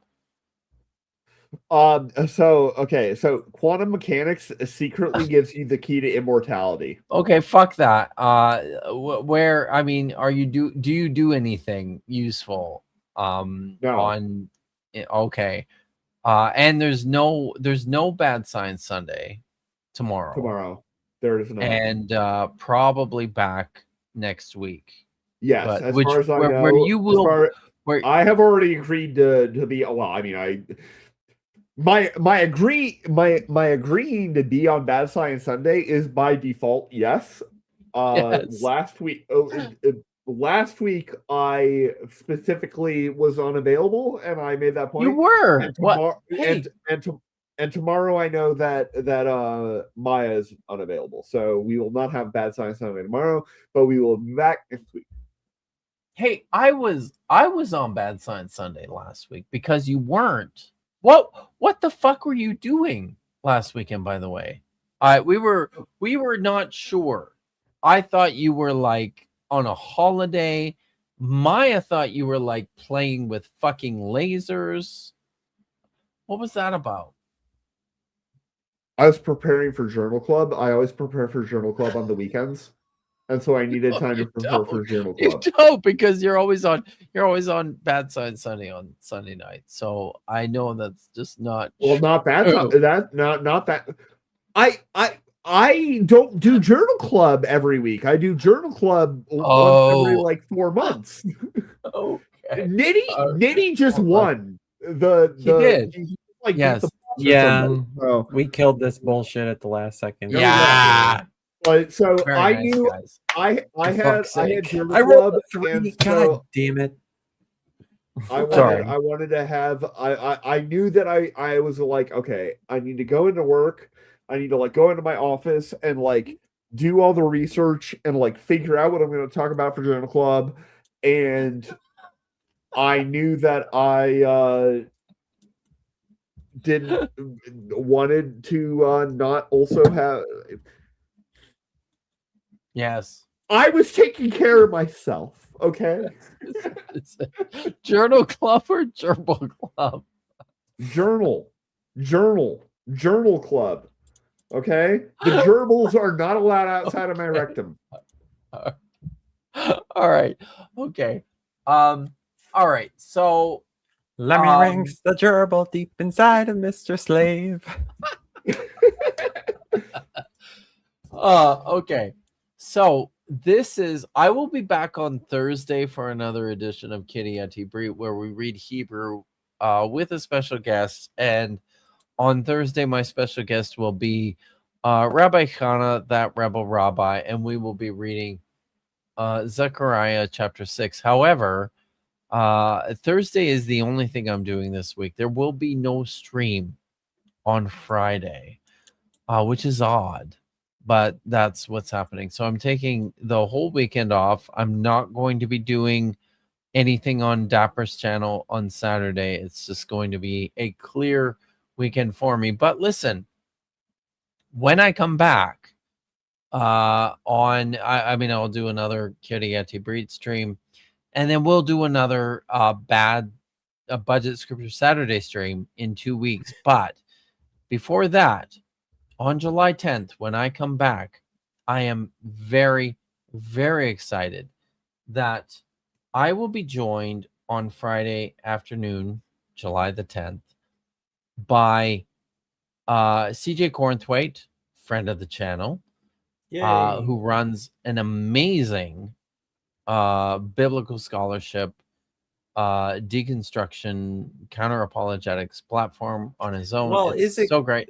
Well, it's counter apologetics within a limit, right? Because he still identifies as Christian. So he identifies as Christian. You can be a counter apologist and still be. But you absolutely. I feel like I was that for a long time too, right? Oh, Nitty doesn't like it, but you know what? Doesn't Nitty, like that. All fuck right, yourself. We'll have to discuss, so we'll have to discuss that, it just you're an anti-fundamentalist. That's the better way. Yes, to put it. yes. I mean, I think apologetics is generally just bad, right? So it's, Christians can agree, Fair and enough. I have plenty of Christian friends. I was one like at one time who agreed. Dan is an anti-fundy. Yes, exactly. But he's not. Hates he's apologetics. not entirely a counter apologetic. Exactly. It depends on the apologetic, right? It depends on the apologetics. Okay, It depends fine. on how you I'm being a understand it. pedantic Anyways, ass, you usually. are being a pedantic ass. But all that to say, That's we my love job. CJ Cornthwaite, and CJ Cornthwaite is going to be back on my channel in 2 weeks on Friday, July the 10th. But not just CJ Cornthwaite. I'm going to be joined, and I'm very excited that I'm going to be joined by Shanghai Mindful Living, who does. No way. Yes. Yes. He's so nice. I'm stoked. He's amazing. He's a content creator here on YouTube who's been doing some awesome stuff in he's got training in psychology and statistics. What was that, Nitty? I do have to say that he has handled Made by Jim Bob's racist, bigoted, fuckface audience with such grace and professionalism that he deserves like every super chat or YouTube thanks you can send him, because he's had to, since he took on presuppositional apologetics, which is the bread and butter of Jay Dyer, Andrew Wilson, and Made by Jim Bob content. Yeah. And he took that on, and of course Jim Bob found it, and his audience, and he poured on I bet it was super fucking racist, wasn't it? Oh yeah, like making fun of his voice, saying like, China, is this the best that you've got? Like, his YouTube comments are flooded with racism. I mean, it was ridiculous. And Shang has just brushed it off, worked through it, been amazing through the whole thing, and handled his responses clean, fucking pro. Yeah. So send him money. Yeah, yes, Carnivorous. Please. Do that. Jim Bob Jim Bob has let me on his channel in the past. In fact, he says I'm one of the best atheists on the internet. However, he's largely ignored me recently. So do with that what you will. Importantly, Real Melly is right. Shanghai has been absolutely like train wrecking anything that Michael Jones or Than Christopoulos that IP has been doing, especially with respect this to shit out. Yeah, you need to. With respect he's to so their good. arguments about the resurrection of Jesus. And so he's coming on, and CJ are coming on, and we're going to talk about resurrection apologetics. We're going to set our focus on a particularly disgusting piece of shit by the name of Trent Doherty. Trent Horn. Oh, No, Trent Doherty, who was once a professor of philosophy at Baylor University, which is like a super conservative evangelical school, and he's such a disgraceful asshole that he managed to get himself fired from there. So so that's what we're doing in 2 weeks. I'm very, very excited about it. I hope everybody is back to check it out, and then we'll be back, guys, in 2 weeks for another installment of Budget Scripture Saturday. And I like what you're doing with your beard there. I don't even have a choice. It's just that I have like a dead spot here where not as much grows, so it naturally comes out. What and happened? You can actually just tell because like I have these stripes of lighter hair there. Okay, there you go. Here's a link to his channel. What really though, I have unironically been endorsed by Jim Bob because I'm not a total ass or straw manner in his chat. I've worked pretty hard to try and understand the orthodox and presuppositional positions. And so when atheists do come in his chat and are total straw manners and assholes, to be frank, I actually push against them. Very good. Cheers. That's awesome. Yes, indeed. Here's the thing. Like I've said before that I really don't like it when people try to use a rhetorical leverage against the Bible and Christianity rather than an honest one. And I would rather when people make their critiques or debates or arguments have at least a baseline understanding rather than just writing off the Bible with something like, these were illiterate goat herders. Well, like, that's the worst. They were if they were writing, they weren't illiterate. With particularly educated people who wrote the Bible. That's the better. If they wrote it, they weren't illiterate. Yes. If they wrote it, they weren't illiterate. Or my God, they were drawing from previous traditions that they sincerely believed, right? And then articulated them the best that they could. That's probably the best steel man, right? So yes, presenting that to people so that, it doesn't, when you come at someone with the attempt at understanding their position rather than just being derogatory, I think that does a lot more work to convince a person than, just Dillahuntying them or Andrew Wilsoning them on those type of call-in shows. That's why Apologia's content indeed. Me, so. And that is I agree, Ninny. And that is I was going to say it's a fine braid. It's a terrible braid, but it's one braid. It is one whole braid. Okay? I got one whole braid. Is it good? No, but no. It is okay. You're right, but then I have to separate out each side into three. That's harder. That's a lot. I mean, it's more work. That's for sure. Also, do you think I have a lot of experience braiding hair? Because I don't. You know what? I went looking through pictures. I mean, I